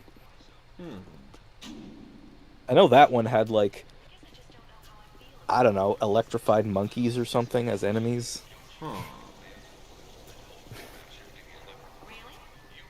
And some kind of bolt gun that could make... Or maybe I'm just confusing it with this bolt gun that could, like, let out a bunch of electrified bolts, and if you lay down at least 2, you can create electrified traps or something. But are the traps gay?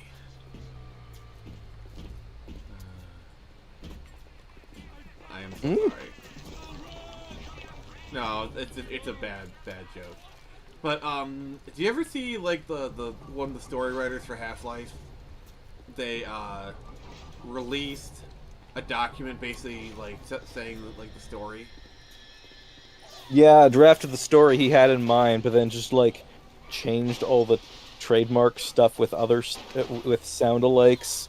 And yeah, the whole plot was definitely going to revolve around the Borealis and have a lot of in the Arctic and such. Apparently he regrets doing that now.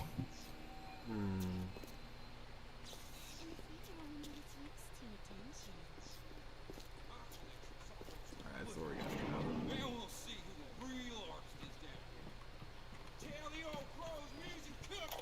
But yeah, the Borealis was like one of the most well-known cut areas from Half-Life 2, and then and then finally it's seen on a screen in Half-Life 2 Episode 2, and I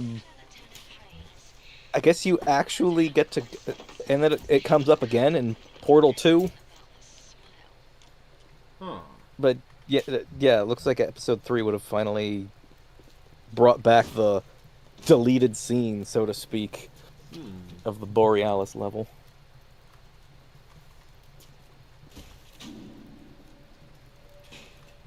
Probably like the most well-known cut section of the game that was like cut entirely and not just redesigned like what the city was, like how the city was originally going to look a lot more gothic and dystopian. Yeah. And the other thing was, because they have the connection to, like Portal does, and people want to see that connection fulfilled other than just references. And it's like they're starting to do it with the Borealis, but they never. How do I get back up? That's the question.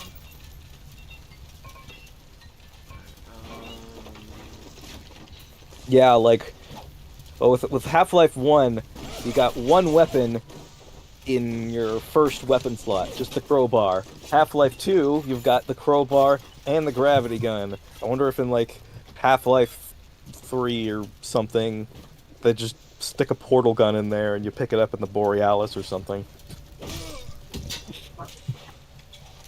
Yeah, I mean Wild. that would be wild. Or like imagine Gordon going through Black Mesa or something. I mean, oh, not Black Mesa, but He already Aperture. did that. We Yeah, have several yeah. games of it, like at least 4.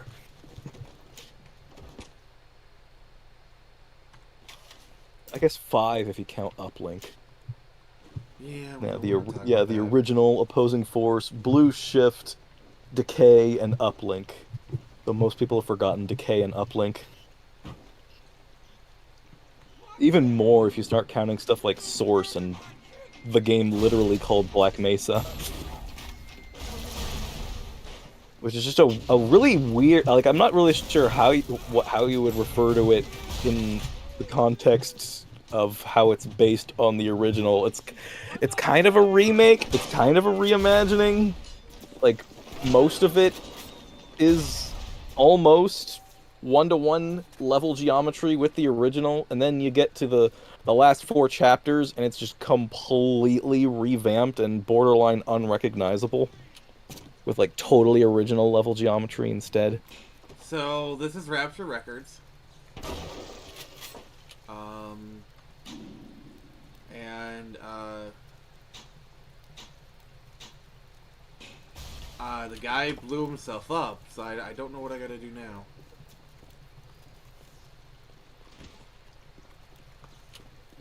Nix, you still here? Unfortunately. Why? Is this stream that boring? No, I just... Never mind. It's fine. I'm just messing with you. She almost fell asleep. Yeah, can someone look up a guy? Cause like I have no idea what I'm supposed to be doing. Oh, that's what I'm supposed to be doing. That's killing. Killing is what you're supposed to be doing. Yes, yes. Kill. Kill. Hey, hey Jay, how you doing? Read the comments. Let's see here. Valve after Artifact failed. Valve after Artifact failed decided the world wasn't worthy for a third game of any of their franchises. No Team Fortress 3, no Portal 3, no Half-Life 3. All games get 2. Well, that's the thing, you know. Gabe Noodle can't count the 3. He only counts 2. And then Jaron Brie or Jay says, just your mom can at my house. Oh God, I love it. And then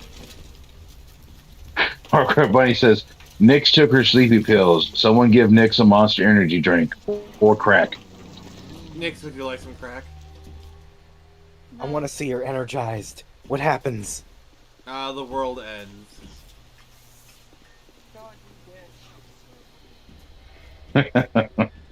So, alright. Alright, Nix, I need you to create a poll.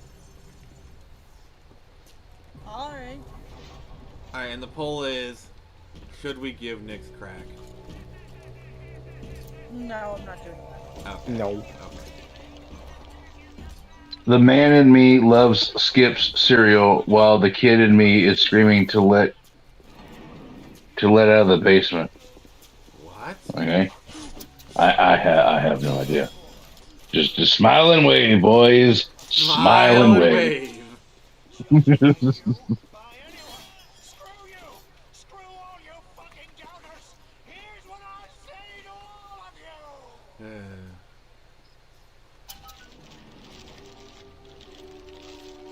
Fly away, little moth! Fly!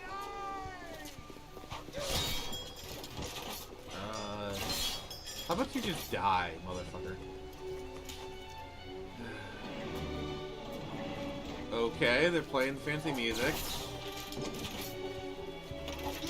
One of those things where it's like, oh yeah, I know this, but I don't know what it's called. Yeah, there's so many like that.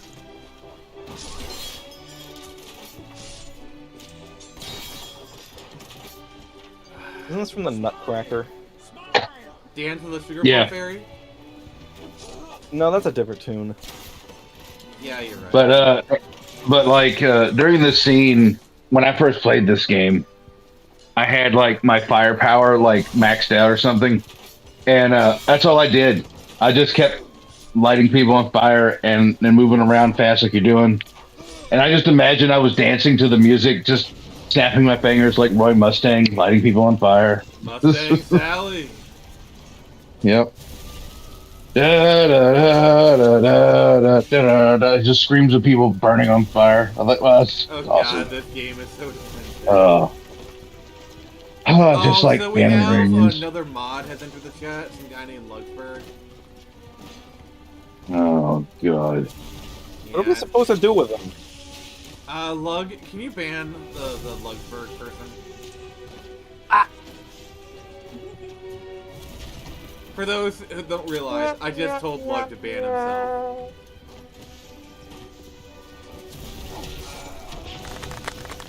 So yeah, I'm pulling a caster right now. Oh yeah. You cast the ban hammer. Well, no, I asked you to cast it in my stead.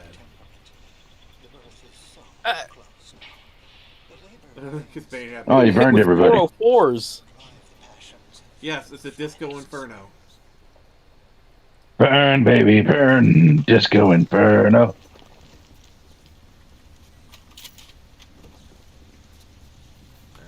You know, y'all don't deserve my melodious voice. Melodious, I tell you.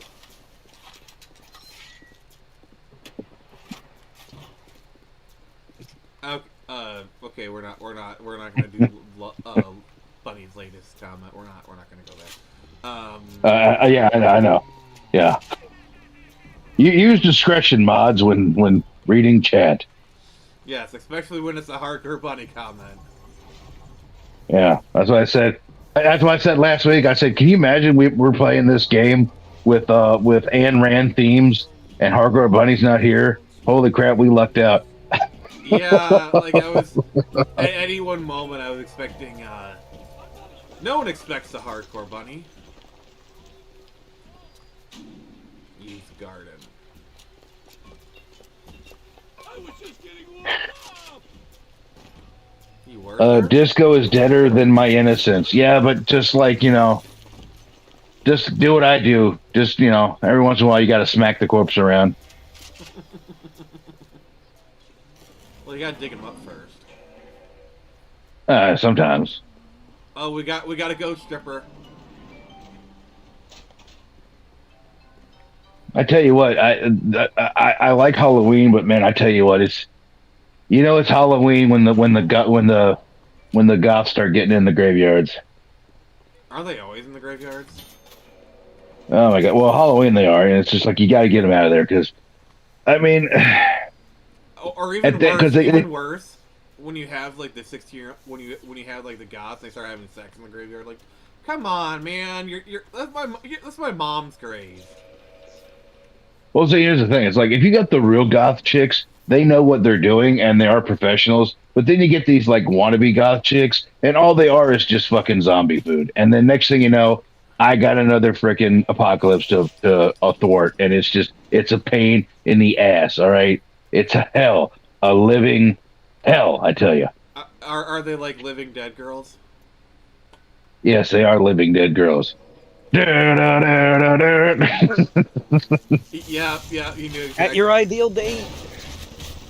But all they do is they get bit, and they're like, "Oh my god!" They turn back into Valley Girls. Oh my god, I got bit, and then it's just like, yeah, now I got to put a sledgehammer through your forehead. All right, read the You know, comments. because if he was a real goth chick, you would have done your little seance and you'd have been out of there. But no.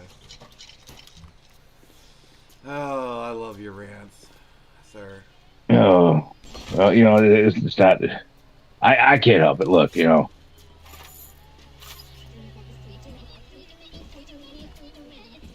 Wait. Oh.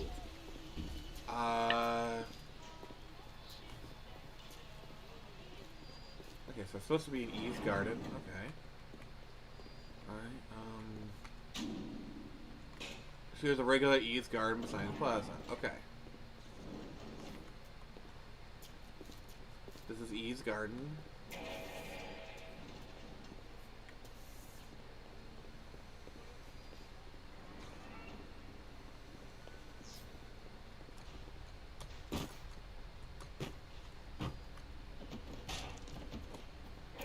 Alright.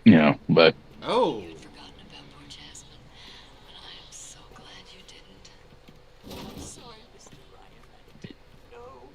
Oh, this is getting freaky, and not the good kind of freaky. What are you doing?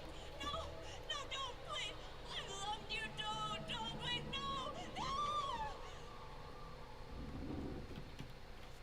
no. Okay. Prom night. Oh, night. Oh my god. I don't want to know.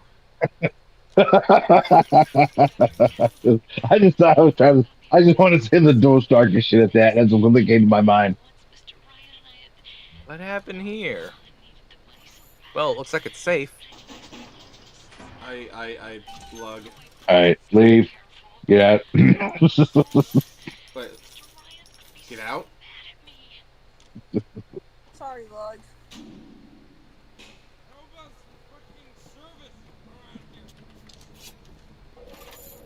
Oh.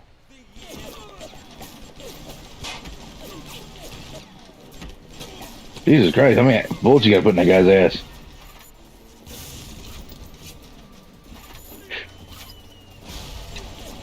Damn, he must be on PCP. Your taser didn't work.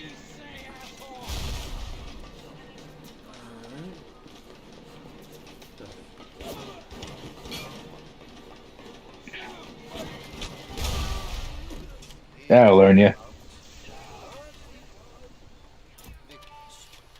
Alright.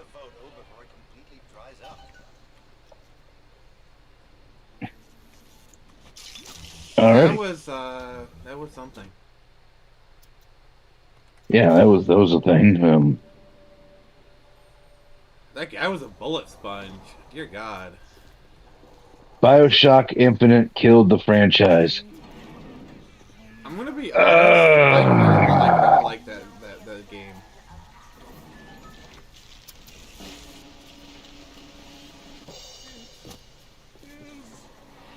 Oh. No, I think Bioshock 2 did really. Well, Bioshock 2 did do bad, but Bioshock 2 did really bad, and then I think Bioshock Infinite kind of revitalized the series a little bit, but I don't know. It gave more interest. Like, I think people got a little more interested in it, but it definitely was not. Like we said this before in the last stream, like like Bioshock Infinite is more science fiction, where this is actually like horror. More along the Yeah. lines of like, because Bioshock is a scary game, kind of technically, whereas Bioshock, I guess the Bioshock Infinite is more just like science fiction. And it was kind of a genre shift. I mean, it's an interesting story. I like the story of it. I didn't like the ending, but I like the story. But Yeah, the problem I think is, they should have went with the horror factor. But yeah, that's why like people still like talk about this game and they still play it. Whereas Infinite, like Infinite is really a one and done experience, honestly. Like you play it, you'd be like, oh, that was fun, and then you really never play it again. This game, even though it's a similar linear experience, it's still memorable enough that like you like revisiting it. yeah,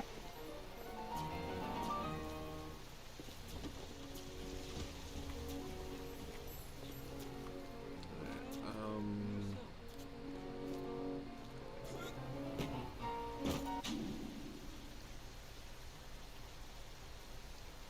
I gotta go to Rolling Hills.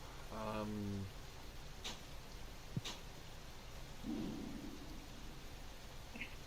Alright,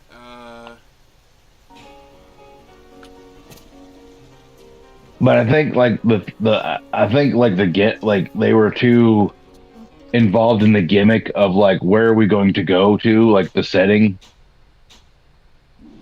because like first it was like we're in a society that's an isolated under the sea. Now we're in a society that's isolated in the clouds. I mean, I don't know.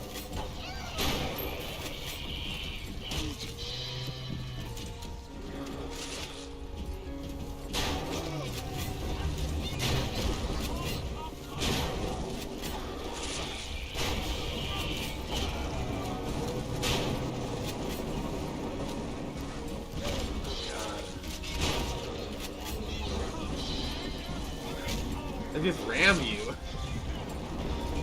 And the only reason I attacked that guy is because he has a little sister. And I'm trying to rescue them. Bioshock 3 should be set in the Arctic. That'd be kind of cool. Yeah, they were making a Bioshock. Like they were gonna do another Bioshock game, but they just kind of gone into limbo.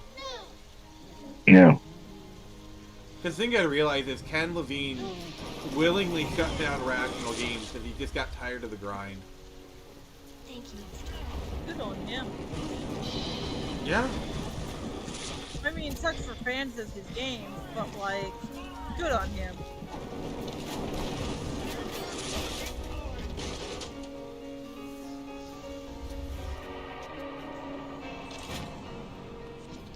Well, a game like this, it's gotta take a lot out of the person.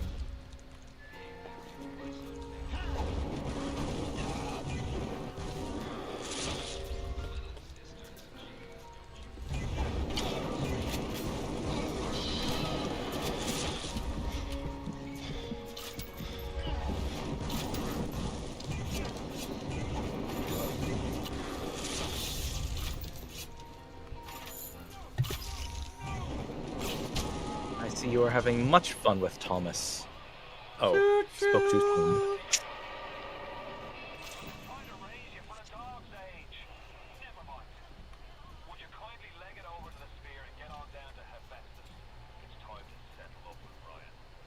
Oh. So we're done. Ooh la la. Also, he said the thing.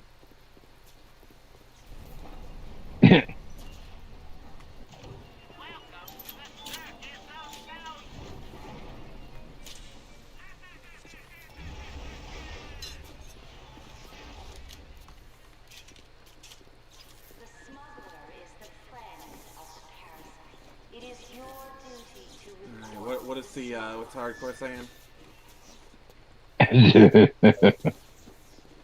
That is a good question. Oh God, do I What want to hasn't know? he said yet? The polar ice caps are melting and unveiling the super secret Rapture second location. Artur game designers ruined this industry. All Bioshock was all Bioshockdom was System Shock with a colleague hipster's interpretation of objectivism. I need, let's see here.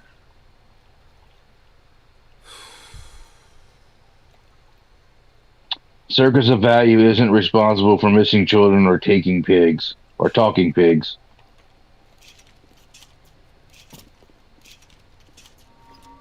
Okay. Yeah. It's the Circus of Value. That will be seared in your brain forever. Let's see. I haven't gotten all the little sisters, so I need to get one more, I think. So I've taken 2 of them.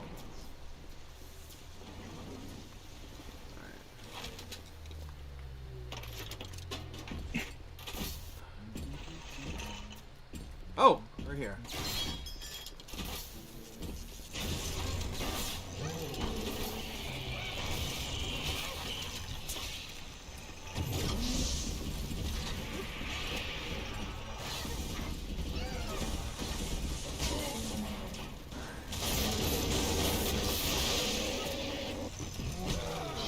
Oh. At least I know where it is, so.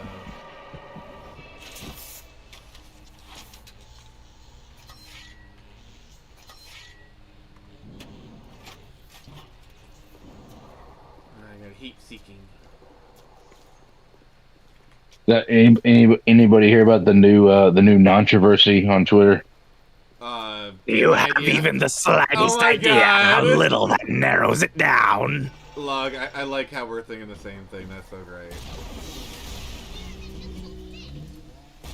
What's that? No, what is the controversy? What is the controversy? Yeah. All right, it's the creator of Pop Team Epic drew a character with a slightly lighter brown shade, Oh, really? and rabid Twitter, as Twitter being Twitter or X or whatever, is being what it is, and crying about it. Yeah, isn't And I'm like, isn't the Japanese side of this? They react to it. They're just like totally based. pretty much, they're just like, because because here's the thing is like, they drew them slightly less brown, and all of a sudden they're like, oh, you're whitewashing the character, and it's like, dude, if this is the worst thing that ruins your day, you are privileged beyond fucking belief. Go outside, touch fucking grass. Jesus Christ, you know. Yeah. Do you realize how good your life is? That the biggest thing that hurts you right now is somebody drawing a character 2 shades less brown than what they are. Yeah. And the Japanese response to this is based because they're pulling up like fan art that people draw of like anime characters, but they draw them like, they were like, black, and it's like, Okay, for the why is record- this okay and why is that okay? For the record, my personal stance is do fan art however you want. Like, if you want to change skin tones, you want to make them fat, thin, I don't care. It's fan art. Do what you want. But you have no right to criticize how other people do fan art. Yeah, that's what I'm saying. Like, I've seen, like, here's the thing. Like, I'll see characters and they'll draw like, oh, this is what this character would be if they're black. And I'm like, okay, that's a cool drawing. But it's like, then people get so butthurt about it. And it's like, dude, it's just a fucking fan art. Shut the fuck I mean, up. hell, I've seen like cosplayers of a black woman who cosplay white characters, and it looks amazing. It does look amazing. They're just it's just cosplay. Like, shut up. You know what I'm saying? It's not like it's an official canon change or anything like that. So it's just like, dude, okay? Here's my question: who is sending death threats to the to the deviant art people who are drawing a pregnant Sonic? Nobody. Let's be honest, it's themselves. It's their sock puppets. I know, but I'm just saying, it's like, if you're okay, you're like, you know what I'm saying? Like, there's worse fan art out there that you could be hating on. Mm-hmm. much worth hating on. But no, they're like, no, this character, they're like, they're supposed to be chocolate brown, but actually they're mocha, and it's like, dude, shut the fuck up. Before I Please. slap the shit out of you. Yes, before he digs your grave. But they're sending death threats, which is so fucking funny. Yeah, it's just stupid. Like really like that like that Oh, hurts you so much. do you remember what the? Okay, I'm just gonna say two words, and you'll know exactly what I'm gonna reference. Steven Universe. I know exactly what this is. All right, Nix, you want to take it? Oh yeah, Nix, go. yeah I know. Yeah, This is I know what the it is. funniest But thing in the world to me because of what would happen later on down the line. But basically, an artist drew a prominent character in the series who's dead before the series begins, technically speaking. She's portrayed as a bigger woman most of the time, but the artist drew her skinny, and people started sending this girl death threats, and it bullied her off the internet for a time, and it was widely assumed she committed a gay Un- men. unlike It was only an attempt, thankfully. Thank God. Thank God. Yeah, she survived. The Thank funny God. part, the funny thing about this is that this character, Rose Court, would later go on to be revealed as Pink Diamond, whose original form is skinny. I kind of feel like that's the Steve because it got so bad that the Steven Universe creators had to go onto Twitter, tell people to calm the fuck down. yeah, Um, because I kind of feel like that was their fu to those people. yeah. I mean, it's absolutely silly. I mean, it's you can tell like people have no fucking life, and they have so much no life that online is their life, and that's how they perceive the real fucking world. Is that it's that stupid that oh yes, death threats to people who draw shit the way I don't like it. That's totally fucking normal. You know that's how fucking warped they are being being terminally online. Like Jesus Christ. Yeah.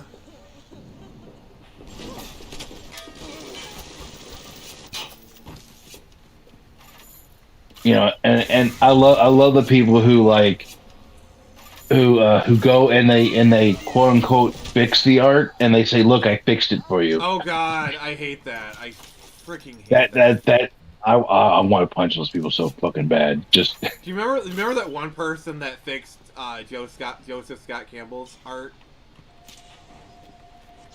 which one was that? Like, the Mary Jane, his famous Mary Jane cover.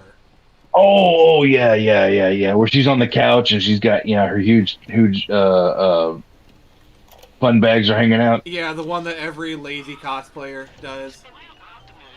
Yeah, I know. Star Wars girl. She cosplayed that just to piss people off. Yeah, to be fair, she did it well, so I'll give her a pass. She did it well, but she did it too. And what thing what makes it base is she did it to piss people off. Yeah. I'm not the biggest fan of that Star Wars girl. I think she's a bit hyperbolic, but I don't like actively hate her. I don't think she's like a blight upon the community. I mean, she's no Melanie Mac. Yeah, but God, but that's gonna get but clipped. That's gonna get clipped. but yeah, I yeah, that Mary Jane art. I just looked at it and I was like, oh, that's pretty cool. Pretty cool Mary Jane picture. Yeah. But I don't understand. I guess because I guess I'm somewhat normal. I don't know. I always thought I was crazy, but How dare you be normal? How dare you? I know, but I know. I guess I turned out to be normal, but like it's crazy Of to all me the because people to I be can look at it. normal, you're the one who has to be And normal. exactly. That's what makes me crazy because it's like I look at a piece of art like that, right? And I go, huh, I like this, and I move on, right? And then I'll see a piece of art I don't like and go, I don't really like care for that, and then I move on. I move on with my day. Like What? You don't unless rage bait, unless don't it's something. riot, you don't troll, nothing? No, not unless it's Crazy like, talk. not unless it's a really out there fan art that I show somebody else just to like because one time I saw a picture I had to show somebody. It was a fan art of like Batman and Superman, but like Superman was pregnant and rubbing Batman's or Batman was pregnant and Superman's like rubbing his belly lovingly. And I Oh showed somebody God, at why? I showed somebody and they were like, Jesus Christ, why do I want to look at this? And I was like, because it's funny. That's why.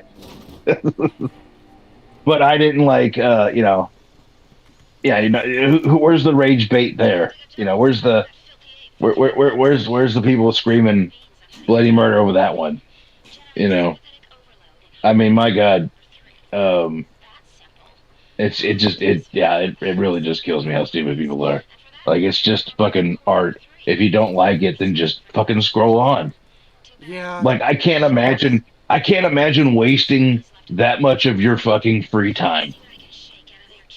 You know, like I could be doing anything else. I could be watching anime. I could be building a fucking model car. I could be pumping gas. I could be doing literally anything other than worrying about having artwork sex that with I your don't care wife. about. Well, or somebody else's. I mean, it doesn't matter. Somebody Just else's but wife. Oh my God. but you could be doing anything. It doesn't have to be yours. It could be somebody else's. But I mean, I'm just saying, you could be literally doing anything, and then waste your day worrying about a piece of art that I don't like it. Okay, like it's like I don't like peas. Well, then don't fucking eat them. But no, they're sitting there shoveling peas in their mouth, crying. How about the taste? You know.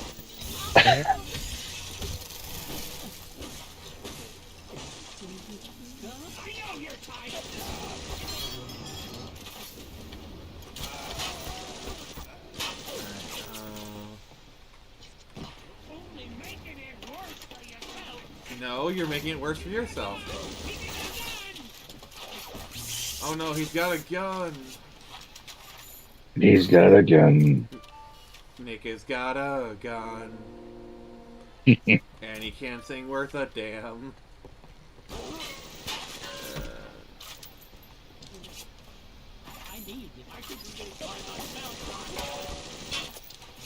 Oh yeah, I think you mentioned this to us off of stream, but I'm gonna go ahead and mention it like on stream. Alright. We are getting stretch goals, right? Yes. Yes. Okay. I'll do a little promotion I'll there. them as things come along, but the first one is Yeah. a print. It's the issue 4 cover, done by The Dawn. Yeah. So if you haven't backed Streeter yet, go do it. I mean, what's wrong with you? Like, are you not cool? All the cool kids are doing it. Yeah. Yeah. Don't you want to be cool? I mean, come on. Like, FOMO should be like just creeping up your spine right now. Yeah, I mean, the campaign is funded now. You have no reason not to back it. Yeah. So it's like, yeah, and guess what? And when it's gone forever, and you'll never have it. So I mean, until I fear of do the next missing out. thing. But yeah. Shut up. No, quiet, you. No, they're gonna miss out. They're totally gonna miss out. So they need to do it now because they're gonna miss out, and they're never gonna have it again. Okay. All right, yeah. See, there you go.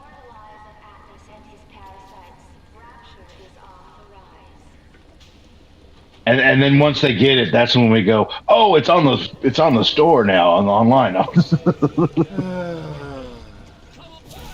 we do it like a lot of those like didn't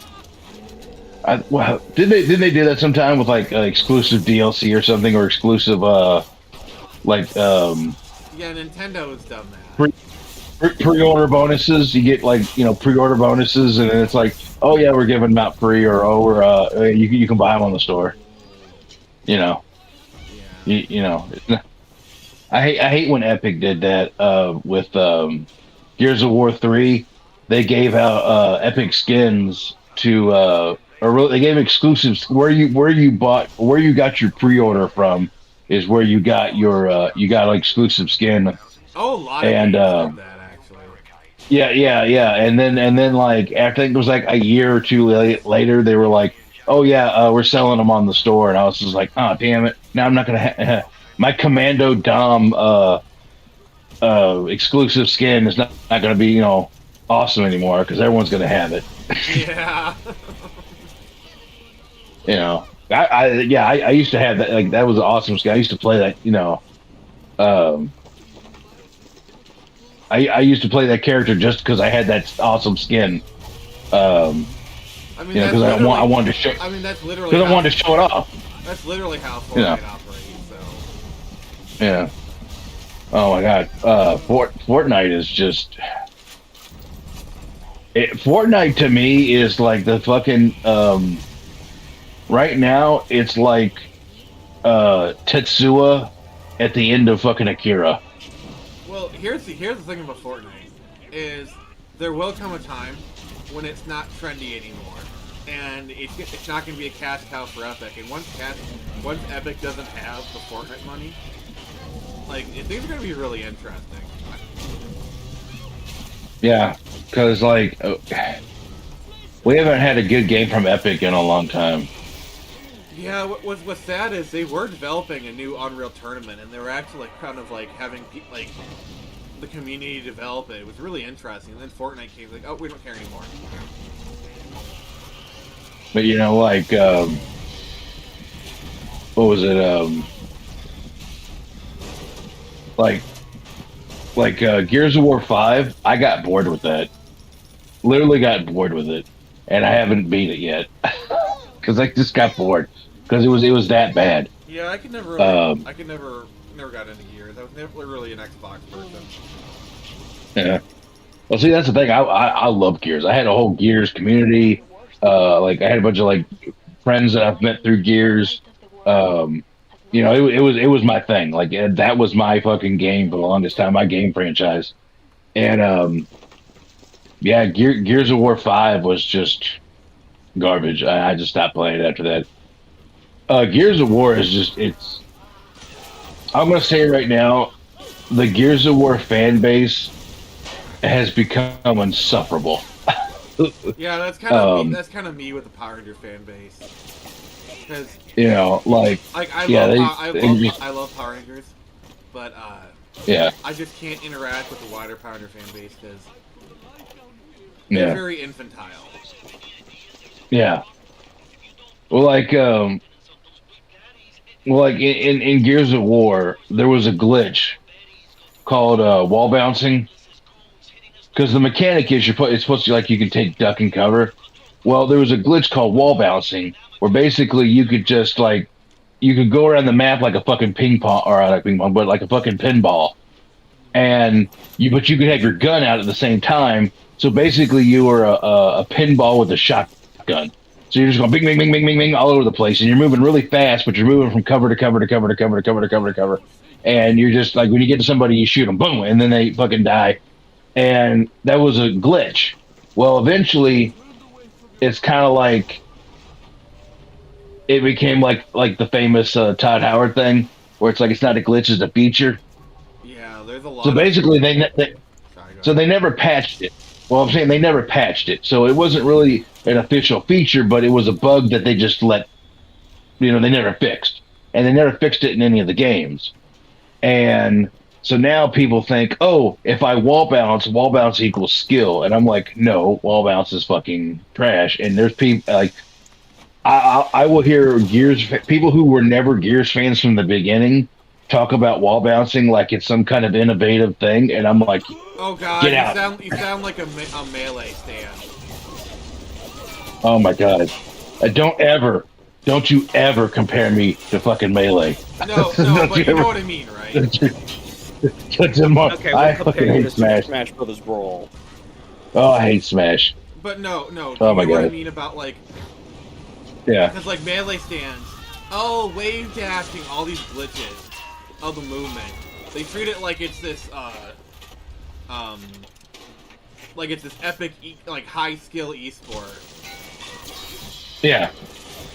Because how funny would it be if Nintendo actually did remake remake it, but then they removed all the glitches. I want that to happen just to see the meltdown on Twitter. Oh yeah, because that's what people do is like if you go into a Gears match, that's all it is people pinging all fucking around with a shotgun. Like that's it. And it's like, dude, this. It's like, and the thing is if you're not wall bouncing, it's hard to fucking counteract it unless you have really good reflexes. Because Yeah. everyone's buzzing around you like the fucking Flash. Yeah, And yeah, it kind of reminds me of like Mario Kart DS. It had the yeah, snaking glitch where yeah. you could basically get like infinite turbo. Oh wow. Yeah. See, with that snaking.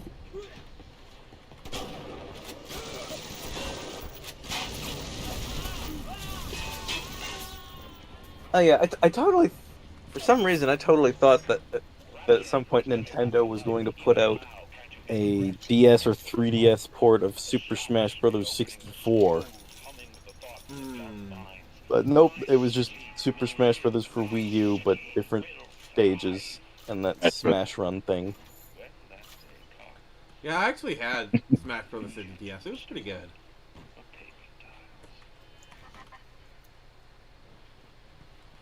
I don't like Smash because not for the game itself. Like the game itself is fine.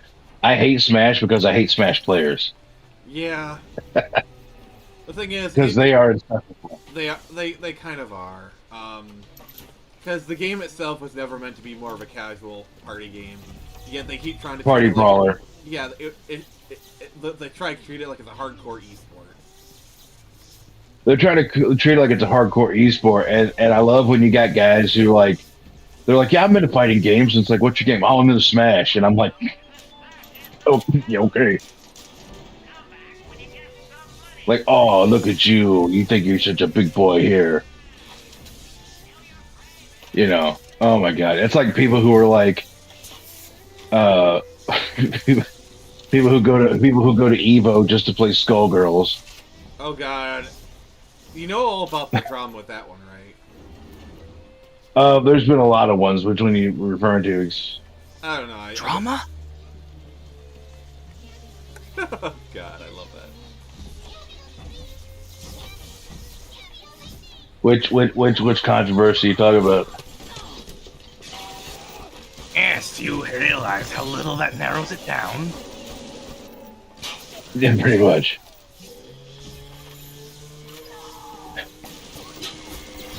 Hardcore Bunny says Gears of War 5 equals angry feminist main character. Pretty much, yeah.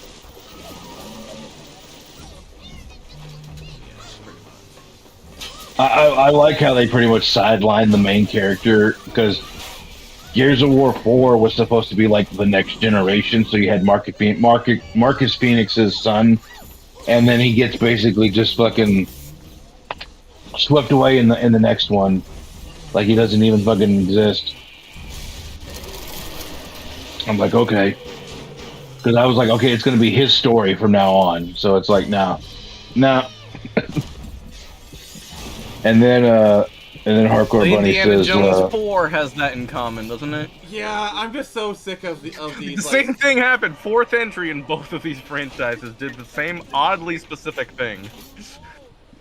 Yeah, I'm sick and tired of these. Like, oh, it's a sequel. We have your main characters are here, but in reality, we're just doing a character swap for the whatever. yeah. Yeah, sorry, I'm just trying to count. Let's see here.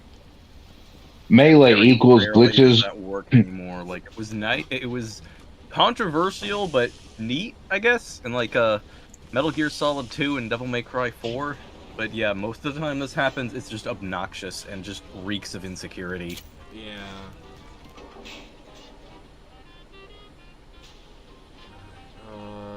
Bunny says melee equals no glitches works as intended. Someone sounds judgy for someone who doesn't smash. You're damn right. See, I don't smash brothers. I smash my girlfriend. I don't smash brothers. I smash mothers. We are not the same. Super Smash Mothers. Oh god. Oh my god, that oh man. That went places. All right, we got an idea for a movie, guys. Oh Let's get this no. let's get this one off the floor.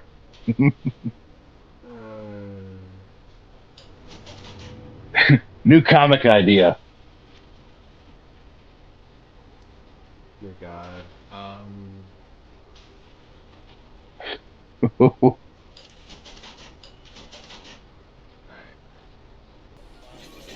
Alright, we got Electric Bolt 3 now. Awesome! Joy buzzer! Joy Chasm! Alright.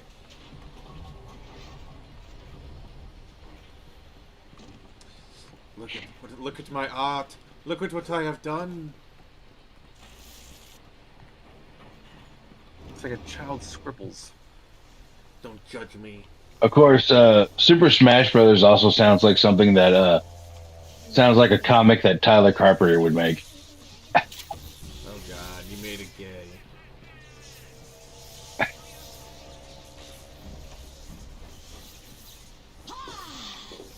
Well, have you seen his what was it the Super Plumber Sisters comic he made? I have not. Basically, it's Super Mario Brothers if it's like chicks.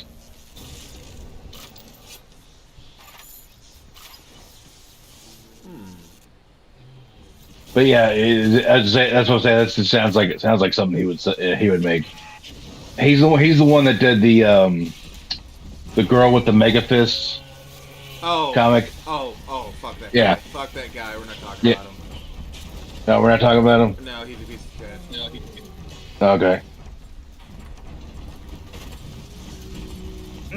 What? Who? I forget. Yeah, we're not talking about me. We're not doing that.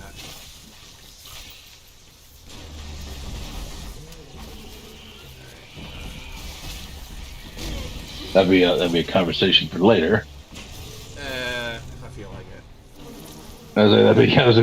That's gonna be an off-stream conversation because I'm kind of curious now. But, anyways, Maybe. I try to keep my peace for myself. okay. Yeah, it's just... Honestly, in my experience, when you try and do a beef, it's just like... It's not really helpful.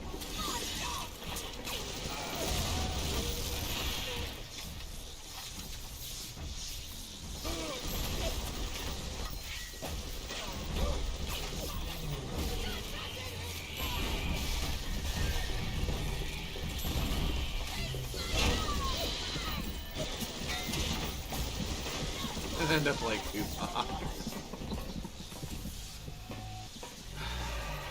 I mean, I piss people off, but I don't think I've pissed people off enough like that much. Yeah, I gotta up my game if I wanna. People could seriously consider putting out a hit on me.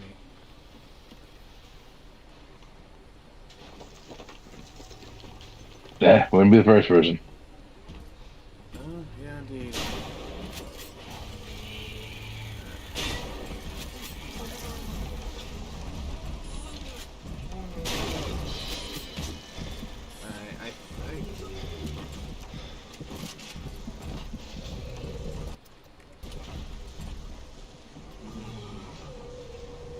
Oh boy, oh boy. I don't think he's okay. I don't think he's following me anymore.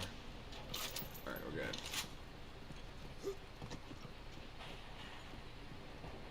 Yeah, sometimes fighting the big daddies. Oh, he just. God, that was so good.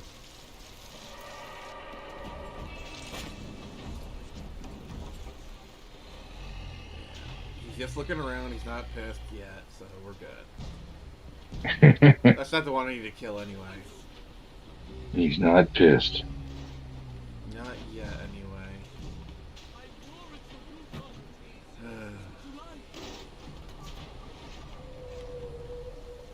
But yeah, I tried to only kill the big daddies that have little sisters. Do you have the hypnotized Big Daddy? I do. I don't have it equipped. Okay. I think that's always a fun one. You just have him just slaughter everybody.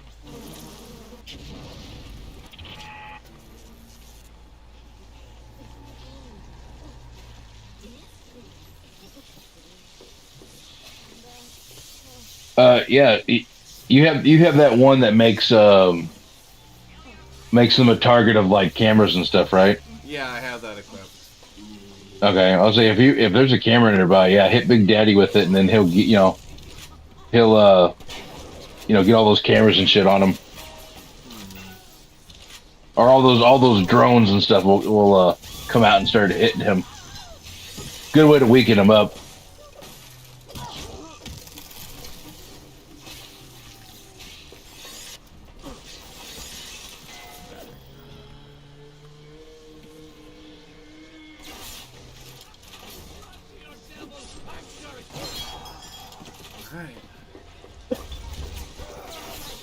But yeah, we kind of eating good here lately. We got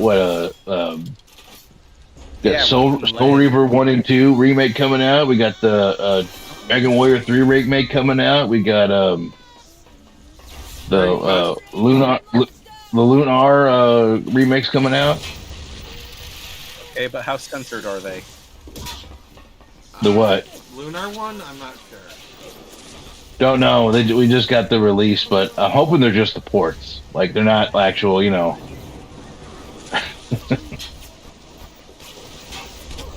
It's not really a remake. It's like I don't know. Is it an HD remake, or is it just like the ports? That's what I want to know. I think it's like a remaster. Remaster. There we go. Yeah, that's what I'm thinking. Remaster. If it's a remaster, that's great. But if it's if it's got any censorship, I don't know.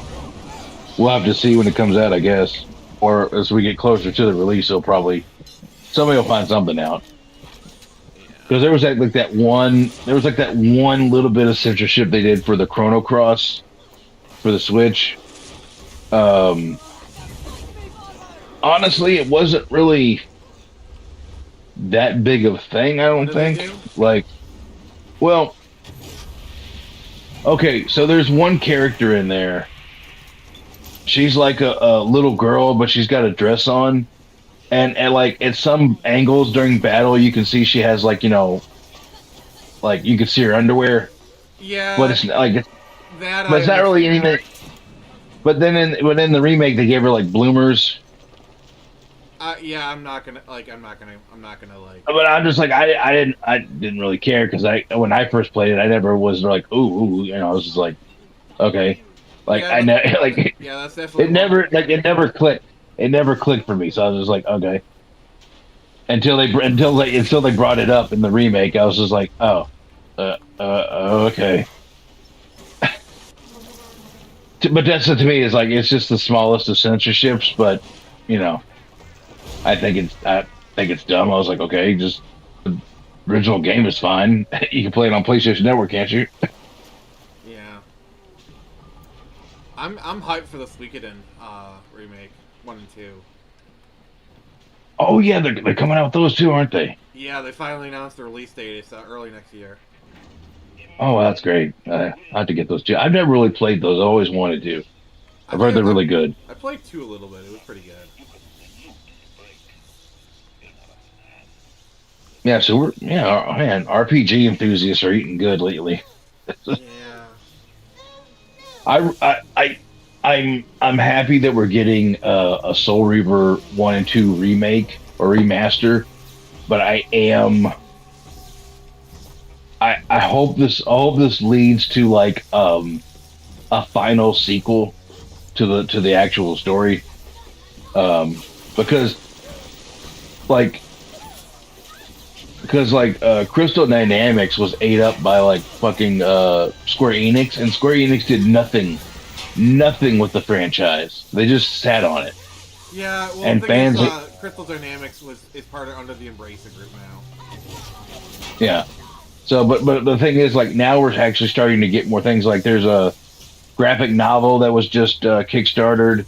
We got these remasters going on. So I'm hoping like this brings enough you know gets the fan base like re-energized and maybe hopefully bring new fans in, and we can actually have like we can actually get this franchise finished. Get the final story in the chapter. Because I wish they would have just did like a complete 5 game remaster. That would have been awesome. Where you had like the first 2 Blood Omen games, and then the 3 Soul Reaver games. Or you had the 2 Soul Reaver games, and then you had Defiance. That'd have been awesome. Yeah, I'm hoping they can bring Amy Hennig back, but I know she's busy with that Captain America game, which I gotta say, I'm excited. I mean, for. if they're remakes, what more writing is going to be done? Well, she needs to be on it because she's like she to me her like she is Soul Reaver. She is Legacy of Kain. Yeah. She took the writing into a completely different direction, and it's absolutely amazing. And like if she's not on it, it's going to be crap. She needs to be in there somehow, even as just a consultant, something. Like she needs to be a part of the process. Because it. Make sure they're not screwing up. Make sure they're not screwing up, and it's kind of sucks that we don't have Tony J anymore. He's passed away, so he can't come back and do the Elder God. Hopefully, they'll get somebody just as good. Thankfully, we have the other voice actors like Simon Templeman who voiced Kane. He's just absolutely fucking amazing. Like I can listen to Man. Are they not able to use the same voice clips if it's a remake? Well, I'm talking about if they make like another game, Okay.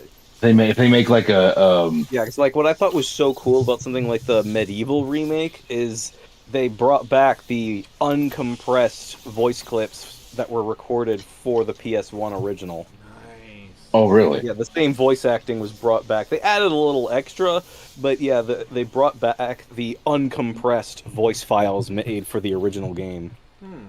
Okay. Yeah, because if they could make like another Soul Reaver game, like I said, they're gonna have to find somebody to do the Elder God. But yeah, thankfully they have other voice actors are still around, so they can reprise their roles. That'd be great. But yeah, I've been waiting for a sequel to Legacy of Kain Defiance for like 20 years now, because that game came out in 2003, so I've been waiting for a long time. I know there's a lot of other games that have been waiting a lot longer for a sequel.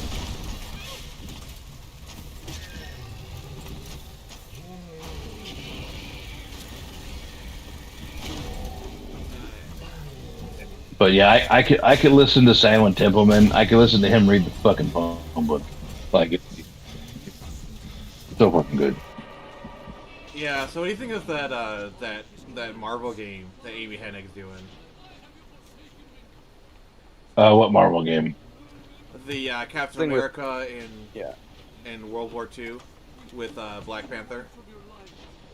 Oh, so they're doing a game about Captain America in World War II with Black Panther. Yeah.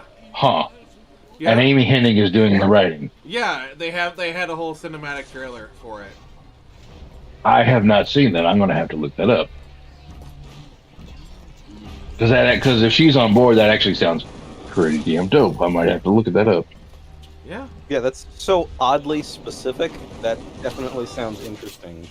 Yeah. Yeah. And like they had little story sections. It was mostly like cutscenes and whatnot. Yeah, like that is not the usual Marvel shtick. Yeah. We're not used to good games.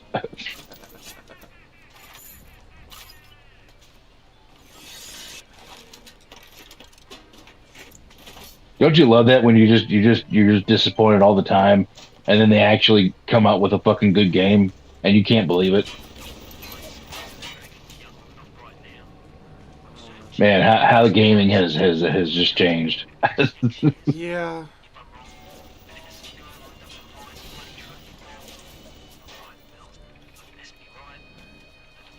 Because back in the day, you would hear about a game being made, and you're like, "Oh my god, it's gonna be so fucking awesome." Now we're sitting there going, "Please don't screw it up! Please don't screw it up! Please don't screw it up!"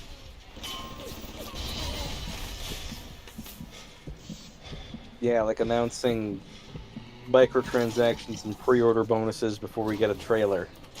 Or even worse, when they release a game, like, oh cool, the game is good, and then then like a few months later, all right, here's all the DLC shit we would have had at launch, but we didn't do it because then you would have given us bad scores.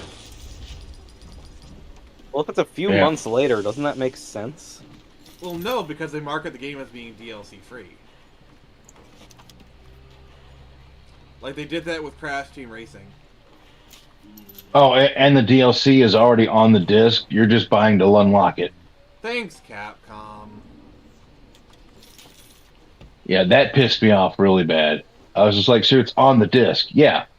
So it's locked away. Yeah. You're a bastard.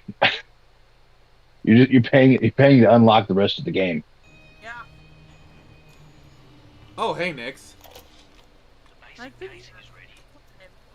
Oh, sorry. Where you been up to? No, she's been here the entire time, judging us. Oh, like a cat.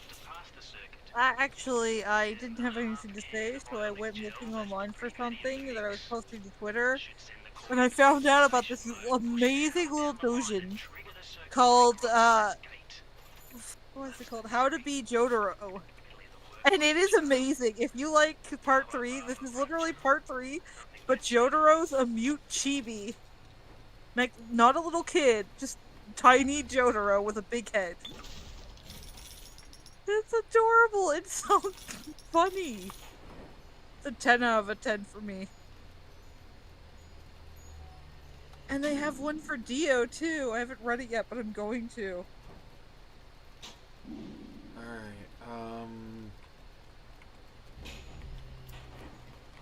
I need more components. For I'll be right back. I have to step away. Alrighty. Oh god.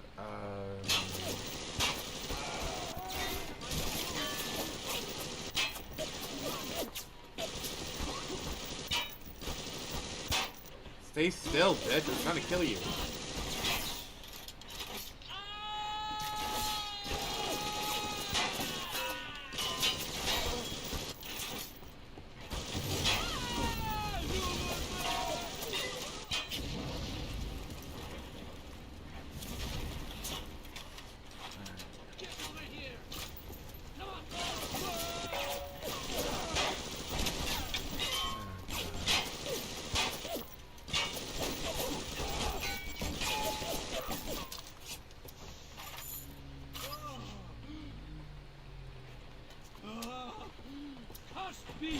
Yeah, what are some fandoms that you love, but like things that you love but you can't stand the fan base? Oh, repeat that again. What is it? What are some like franchises you love but you can't stand the fan base? For me, it's Power Rangers.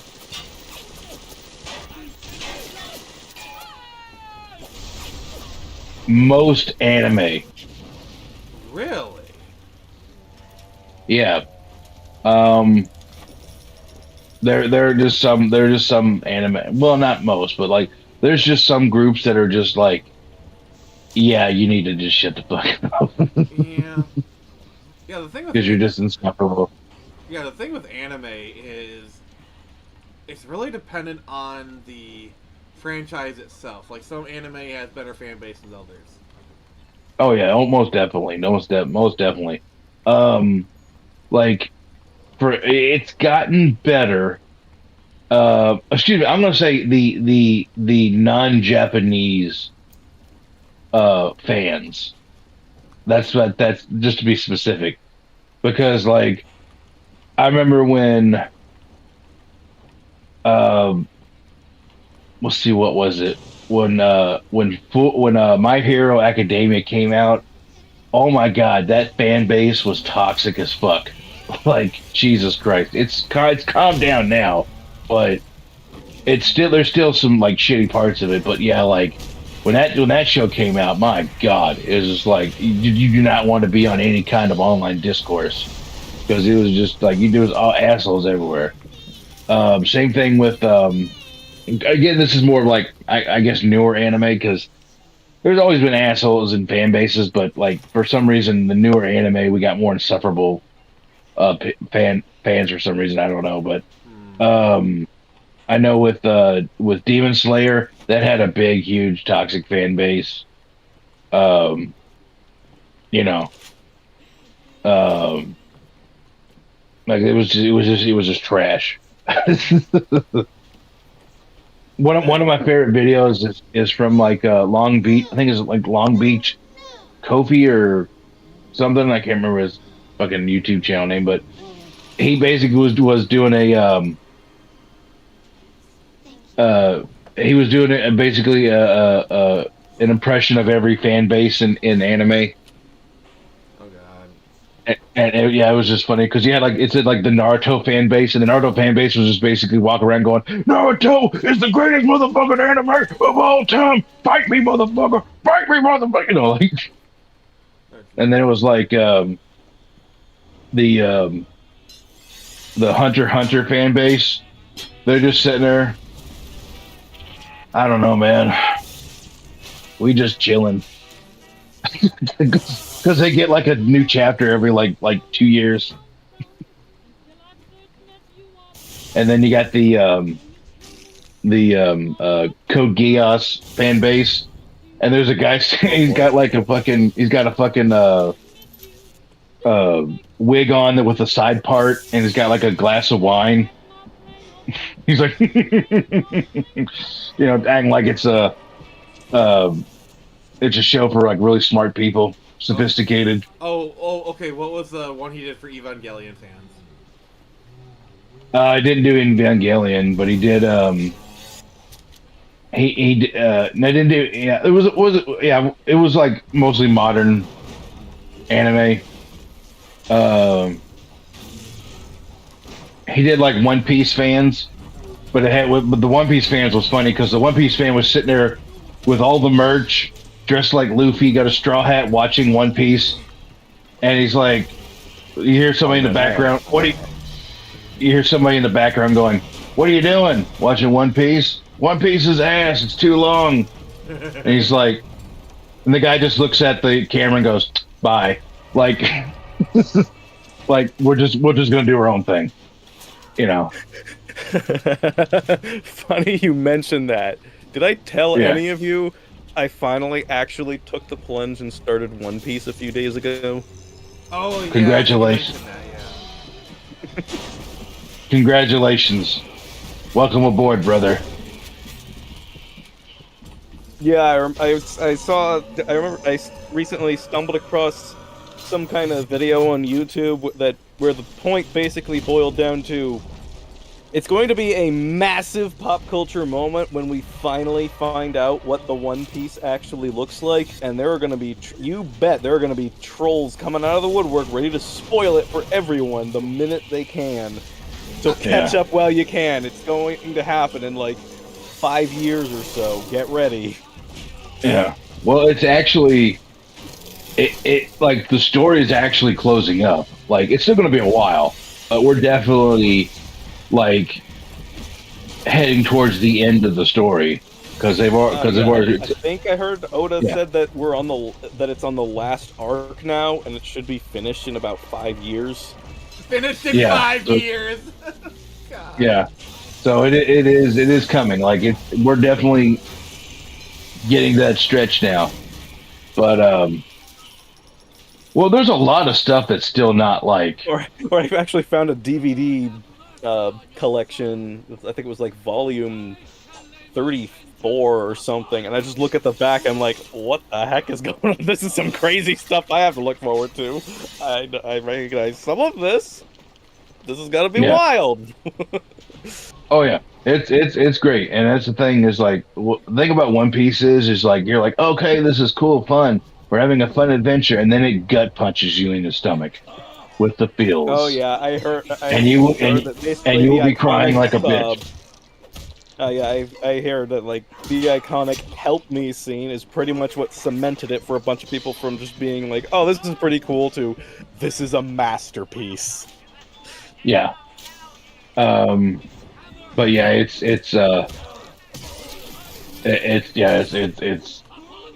fucking great. Like that's the thing. It's like yes, it's long. Boo hoo. Get over it.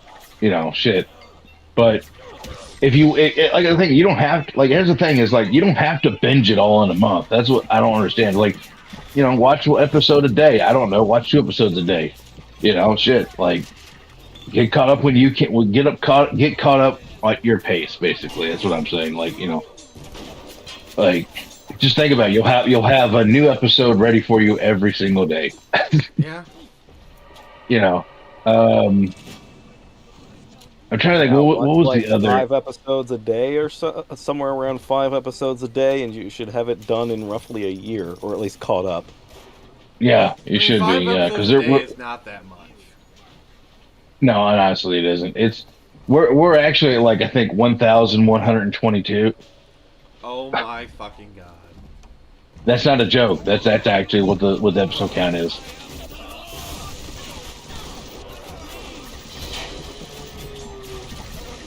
But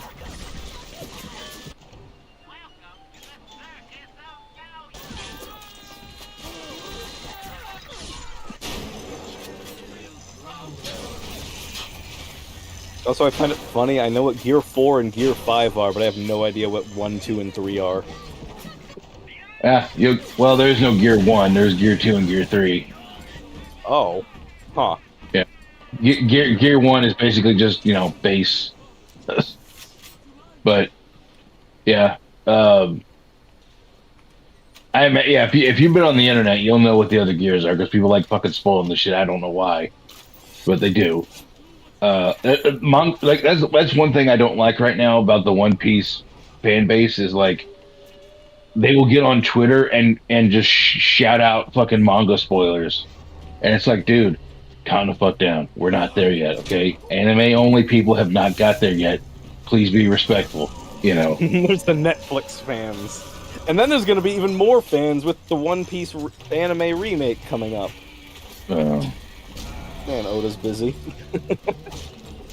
Yeah. But yeah, I guess that was another contributing factor. Like, yeah, like I remember when Toonami had its revival a few years ago. They played like episode 400 and something, where everyone goes to some place called Long Rang Longland. I think that was like my very first actual like One Piece content I checked out. Like, oh, I've heard of this.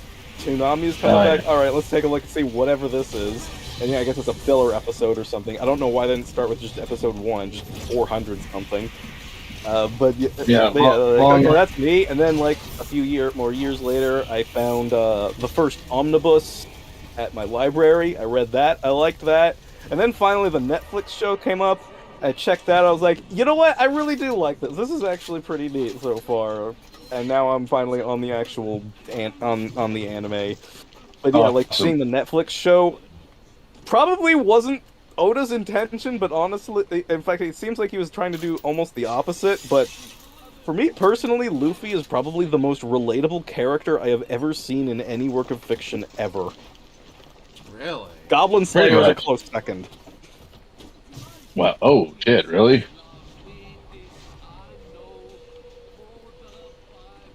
Yeah, like one of the things that really was like very niche personality things that really stood out about Luffy is just like one of the first things he does is he starts inspiring this boy who's been pretty much used as a slave to a pirate captain to finally stand up to her and stand up for himself and just get out of that situation, and then finds out that this total stranger who then becomes his new friend, his lifelong dream has been to join the Marines, and Luffy's like, yeah, I'm going to help you do that, even though that's totally going to put us on opposite sides of the law. I don't care.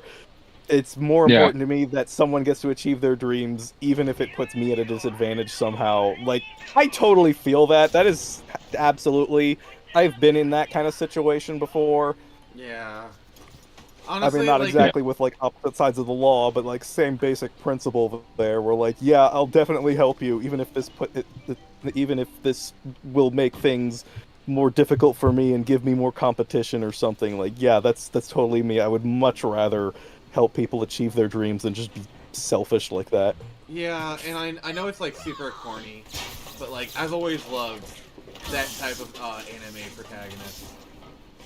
Oh yeah, Well, that and superheroes. Like basically, for me, I grew up on that kind of stuff with like shonen the do-gooder shonen protagonists and superheroes and stuff, Superman and all that. And I just get so sick and tired of people acting like that's somehow too unrealistic. Nobody would actually do that, and I just got so fed up with that kind of attitude where I'm like, you know what? I'm just gonna do that and actually live that way myself. Show you. What are we talking about? Not unrealistic to have a personality. Oh, Yeah, maybe I can't fly or stretch my arms or whatever, but I could totally use such characters as role models. Alright, yeah, I mean, yeah. alright, so I need to find iconic gel, quarter cans. Alright, so I need to find them. Alright. Luckily they'll be glowing, so...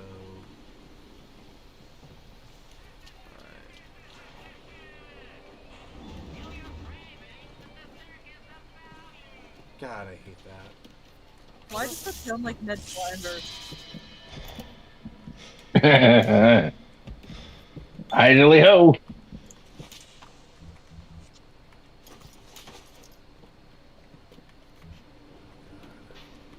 No, but I see like Hardcore Bunny, latest comment, autistic people are gonna eventually claim Luffy is one of them. Like from One Piece. It's kind of already happening in anime too, like all the time in the JoJo's fandom. I see people trying to say that Jotaro's autistic because he's not very good at showing his emotions or He's an angsty teenager. He's just like me, guys. He's just like me. Yeah. Oh, he's That's mean to women. The only women we see him be mean to are his mom. Also, I just want to say, as an autistic person, saying being mean to women is an autistic trait. Fuck you, Nick. You are a beautiful and smart woman that I respect immensely. Thank you. Well, yeah, legit. And like the only other women we see him be mean to, and are constantly fawning over him to the point where they basically stalk him around. Like we see the schoolgirls in the first episode, and they're following him around, fawning over him. Well, to be fair, it's not just the schoolgirls and stuff. It's actual fans too. Wink, wink. Oh yeah, no, yeah.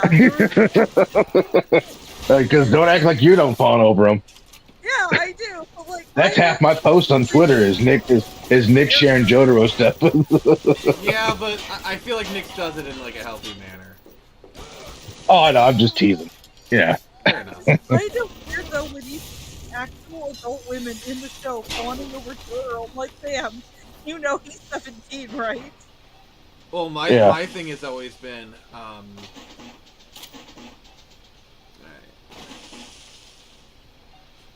remember during the Twilight days, where you'd have the grown women.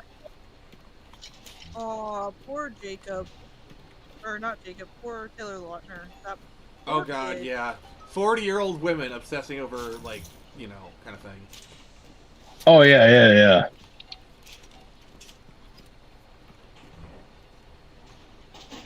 But there's one thing Twilight taught us is that if you can make shitty fan fiction, by God, you can make a movie. Oh God, you're talking about 50 Shades? Yeah, 50 Shades. Like, I have no idea how that actually... Because it's fan fiction, but it's shitty fan fiction. Because it's shitty fan fiction, but it's horny fan fiction made for horny 40-year-old women. Yeah. Not even good horny. Yeah, because I think I actually think that's you kind of hit the nail on the head there. It was Yeah. acceptable Porn- mommy porn because like you could read it at the beach, and Yeah. I could write better porn than that. what'd you say? I said I could write better porn than that. Well, the thing is, Nick. Oh, you know, yeah. Well, the problem with that is, Nick, is you actually have talent. So Yeah. I know. Well, that's the thing. Is like, it's kind of like. I mean, honestly, 50 Shades was pretty much like the fucking equivalent to like those like dime store fucking romance novels with fucking Fabio on the cover and shit. You know? I'll be right Part of back. the- yeah. Guys, I'll be right back. It's raining outside, and I think I have my windows rolled down. So I'm gonna step away for a few minutes. Just you guys Go, keep go, go. keep talking. So Go, go, go, go, go, go. We got it. We got it. Go, go, go. We got it. Go. Go, go, go. Yeah. But yeah, Get the fuck out of here. getting back to what I was saying before about Jotaro, the only women we see fawning, he's rude to, are his mom, who he's comfortable around with, and he shows he loves immensely. I mean, it goes on a world fucking trip to beat up a Save vampire her, yeah. life. Yeah. And women who are fawning over him, like the schoolgirls, the flight attendants, and I'm pretty sure his school nurse was also hitting on him, but the could Yeah. just, you know, me looking at something that wasn't actually there. Because it could have just been her being friendly. Yeah. But also, like, villainous women. Hell. So, like, I don't know. All right, I can't hear you guys. I just need to do one more thing, and I'll be right back. I still can't hear you, but let me know. All right. But, like, I don't know. I think it's really stupid to try and claim that he. Oh yeah, and his fascination with ocean life and how he became a marine biologist. Is that really like an autistic characteristic? I mean, I don't know. I mean, well, shit. Like- if having interest is autistic, I guess that's what I'm saying. It's like, you know, there's a lot of people who are interested in the fucking ocean. I mean, it's the ocean. he's autistic. And it's like, mommy, I like fishes. Fuck, my kid's autistic. Like, you know what I'm saying? It's just like, what the fuck? Like, is Yeah, that a what the fuck, sign? man? What the fuck? I don't know what you're talking about, but what the fuck? Yeah, what the fuck, man? Yeah, my windows are rolled down. We're talking about how if you like the ocean and the animals therein, you must be autistic. But I like the sea. The waves are calming. They make me feel not racing thoughts. Ah, shit, he's autistic. Nah. I mean, I make no bones about that. I know, I just say like it was just because she brought up like apparently because Jotaro becomes a marine biologist and he has an interest in the sea. Somehow that there you go. That's autistic. autistic. Like He's on the like okay, it's on the spectrum, sure. No, but I, as a fan, I understand what Araki's doing because I actually read the manga and I've watched the show multiple times in both English and the original Japanese Based. subtitles. But, yeah, all for my fan fiction, actually. Oh But, yes, research purposes, of course. Yeah, no. And there's the weeaboo. Yeah. Somewhat, but, like, I can say I know what Araki was trying to do with Jotaro. He wanted to make him the traditional cool guy. But also, you Yeah. can tell from, like, context clues and, like, just basic reading comprehension that Jotaro is a closeted dork. Even in part 3. Like, when he's asking his grandfather all of these pulp culture questions that he knows only his grandfather would know the answer to, and not Dio, because Dio's been in the fucking ocean for the last couple hundred years. It implies that Jotaro would also know the answer to those questions, because how would he know if it's really his grandfather or not? If he doesn't also know the answer. Oh. Like doesn't he as his grandpa who wrote who sung was it Eat It? Something like that, yeah, Weird Al Yankovic song. Weird Al Yankovic. Oh god. It was kind of funny because Like, he's going on Nani? about how much of a dork his grandfather is, and I'm like, Jotaro, baby, sweetie, honey boy, if you know the answers to those questions you're asking your grandfather, the chances are you're a fucking dork too, my guy. Yeah. Just saying. Well, that's the thing is like he's supposed to be an angsty teen, you know. He's Yeah, trying to be like a badass, you know. He's trying to yeah. be hard boiled, you know. He's And putting the up and a front. yeah, and the girls go crazy over it because he's the bad boy, you know. He's a Exactly. bad guy. Like, they literally Yeah, shoot over him when he tells them to shut up because they're being annoying. yeah, that's what I'm saying. He's the bad guy. They're that toxic kind of women that love abusive men. Yeah. No. But it's really sweet because early on in the manga, he tells his own mother to shut up because she's an annoying bitch. And his grandfather, Joseph's, like, absolutely horrified and is like, don't encourage this. But it's kind of sweet because you know that Holly understands her son in a way no one else possibly could. It's part of why Jotaro doesn't emote as much as he probably should. And Rocky even mentions that Jotaro doesn't emote very much, very often because he genuinely believes people can just read his emotions easily. Oh, so he's the usual woman is expecting the man to read their mind. Basically, kind of, but it kind of Oh comes my from the god, I fact was that, expecting yeah, you to push back against that. but it comes But from the fact that his own mother was so good at it. Hmm. Because, like, yeah, she knows her son really well, and she kind of has to. She's basically a single mother. His father is a famous musician who's constantly on tour. So, also, it's canonical that Jotaro enjoys Columbo. I mean, then what again, who doesn't? self-respecting Japanese person doesn't enjoy Columbo? Right? I mean, and plus it's the '80s. Sure. I like fucking Columbo.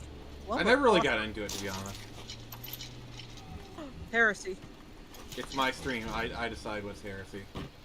But yeah, I mean, but when he's an adult, we see him as an adult. He's a bit better, you know. A bit. So, yeah.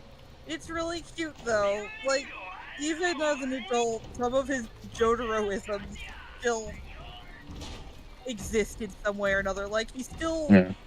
he still does try to do the cool thing by having these one-liners or getting other people to spout one-liners, and I'm like, God, you're such a fucking loser. I love you. I've got the proud mama thing whenever I see him as an adult, like, actually trying to be, like, a good person and emotional and let people in. I'm like, Yay, you're a you're failure at it. adulting!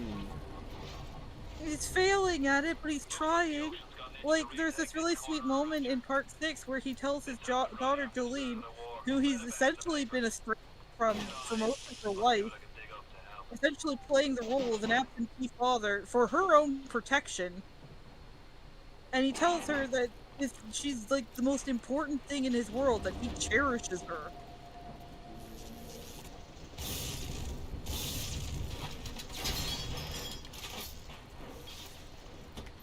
Adorable.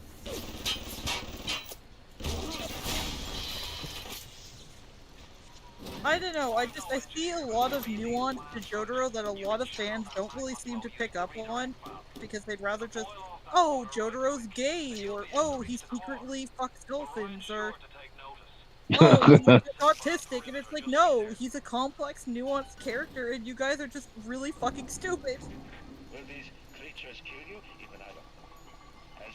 Like, we've been spouting these dumbass jokes in the fandom for so long that people have actually started to believe that it's the reality.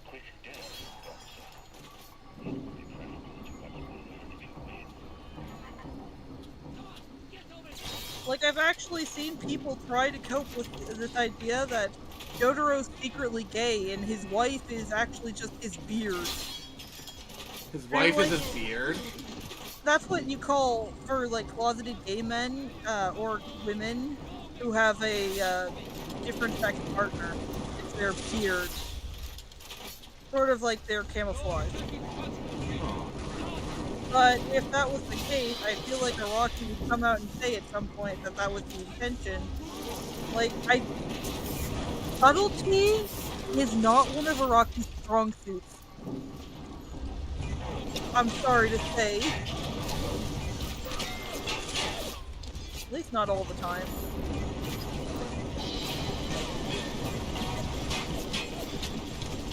Like, I've recently had to go up against and like call someone out for being really stupid because they were like, "Oh yeah, Joseph and Jotaro are actually secretly gay." I'm like, they both have wives.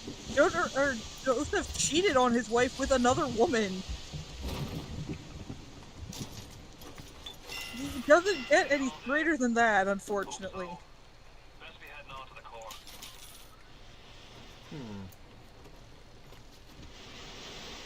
I just really, really hate my own fandom. Yeah. Everyone in it, aside from me and like a couple of other special. Oh, everyone but you is crazy. Yes, of course. No, everyone but a few others are either stupid or fucking children. Everyone Literally but you are. I'm sorry. 16 and under. 16 and under reading and watching JoJo's. And then they go on Twitter and they're like, "Oh yeah, they're totally all gay and lesbians and blah blah blah." And they have fan art that like completely makes me want to strangle someone because they make them like too dark skinned.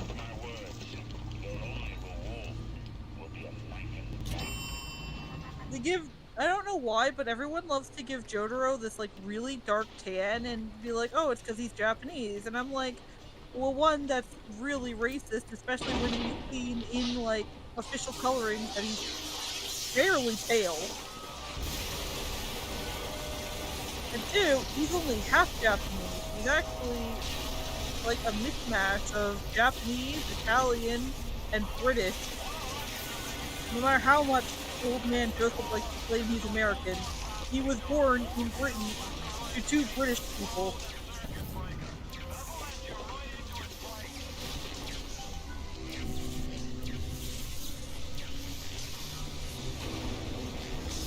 Anyway, that's my rant for today. Okay. That was. That's a TED Talk. Yeah, no, that was a Nick's talk. Thank you for coming to my TED Talk.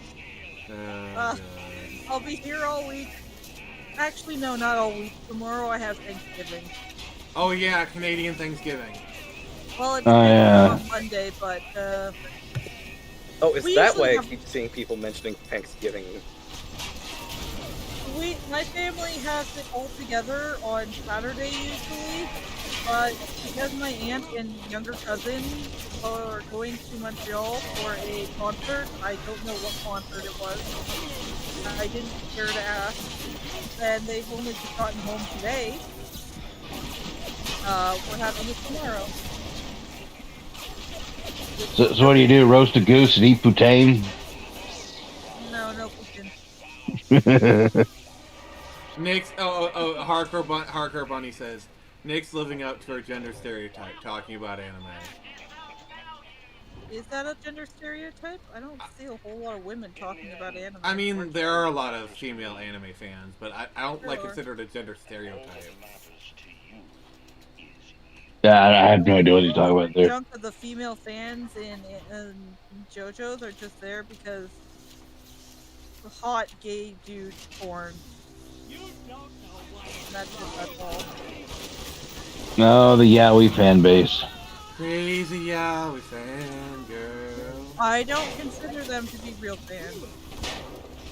I'm gatekeeping. Okay. Hardcore. Fine, Nick's gatekeep. Yeah, we're pro gatekeeping. Yeah. Yeah. I think that's what I said before. Like, what fandoms don't you like? And I was like, yeah, anime. So, so Nick knows what I'm talking about. Another fandom that I can't stand the fans to.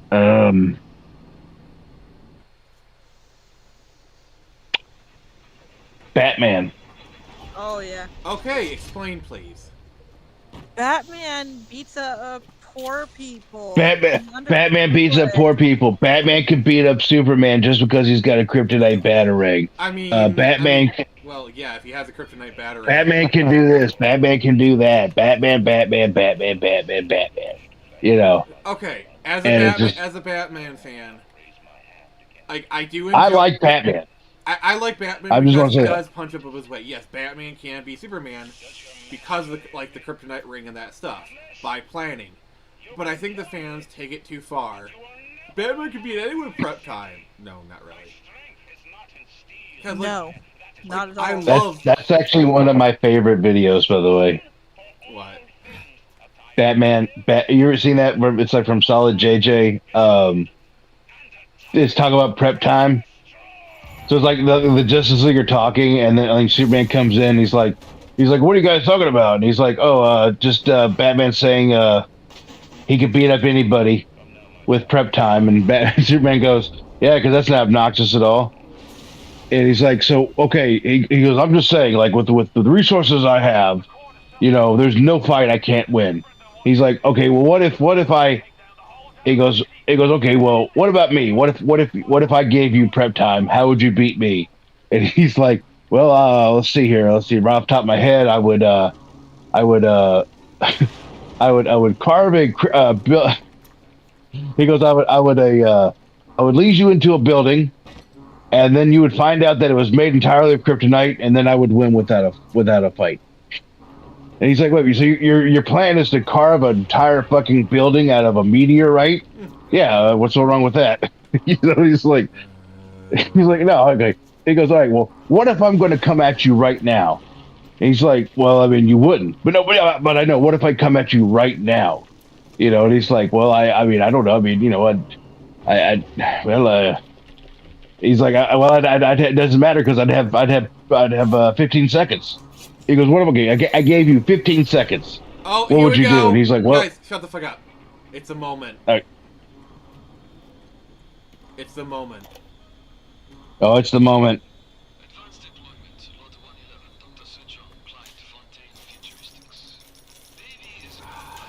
This is the moment of this is like literally the most important moment of the game.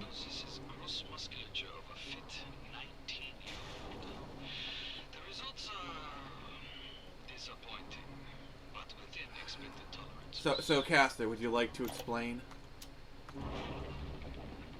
the importance of this moment?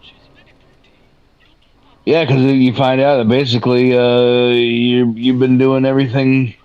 You're just been a puppet.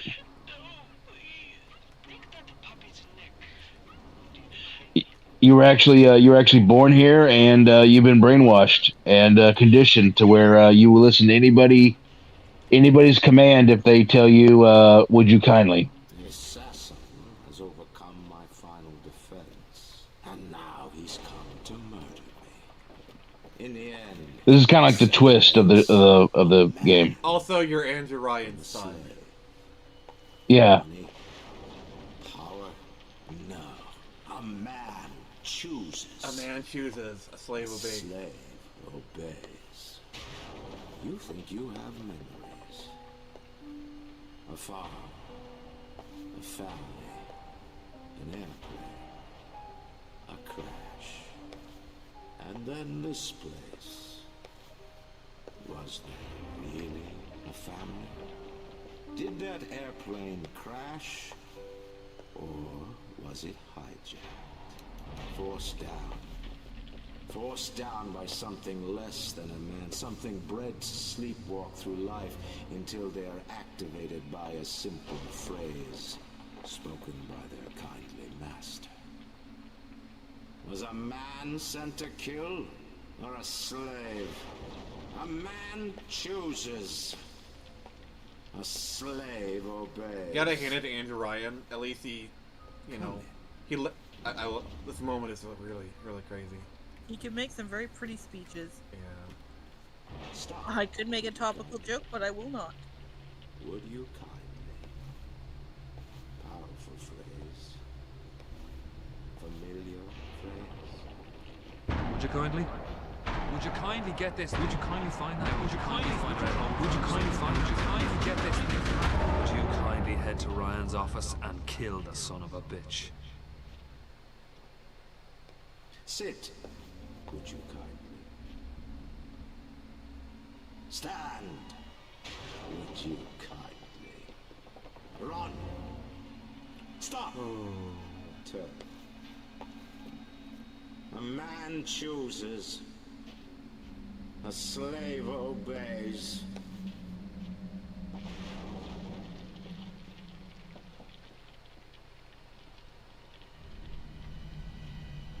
Kill.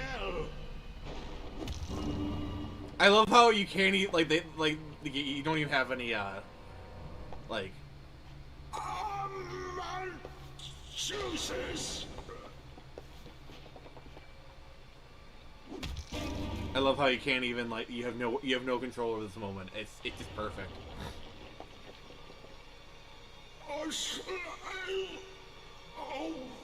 obeys.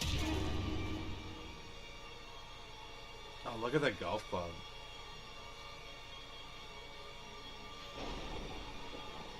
Obey. Oh God, that.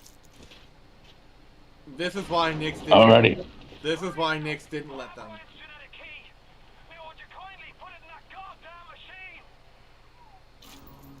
Okay. That was a thing. Wow. Alrighty. Heavy. Let's just move on. I'm just gonna say that moment still holds up. Would you kindly move on? Would you kindly keep talking, Log? Alrighty.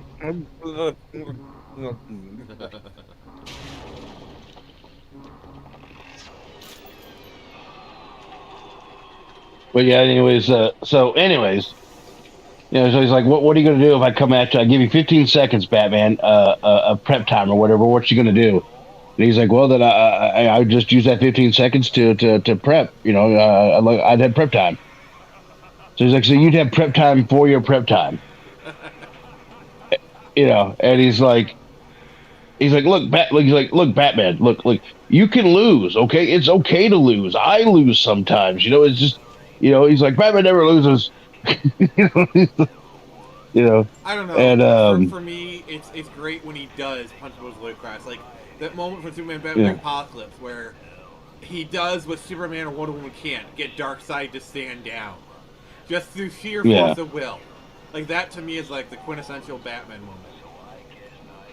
But that doesn't just because he got Darkseid to stand down once in a heavily contextual situation.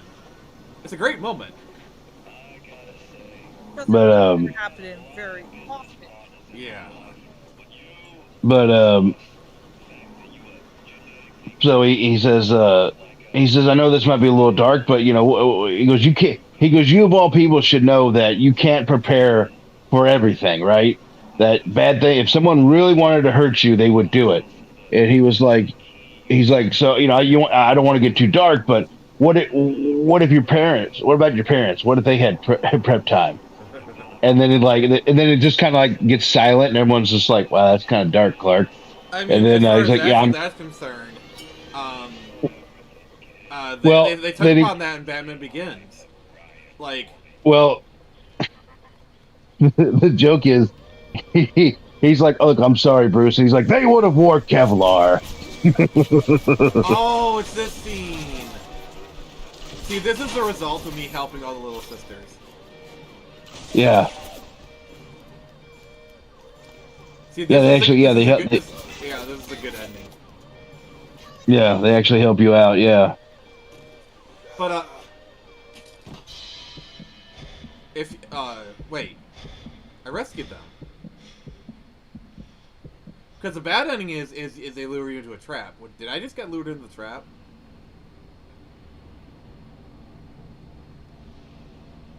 I thought you saved them all. Yeah.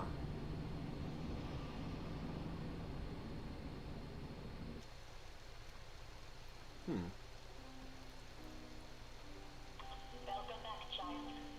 Welcome to the city where you were born. So I think after this cutscene is over, we're gonna wrap up because this just feels like a good place to stop. Yeah. Um. Okay. Alright. Oh. I can't. Yeah. Next save point, we're gonna. Right. But yeah, I think a lot of times the Batman fans, they just get a little too overzealous. That Batman can literally do anything and get out of everything, and it's just like, okay, like, calm down. Why can't you save in the safe zone? That makes no sense. And Yeah. then they're like, they're the same ones that complain about Superman.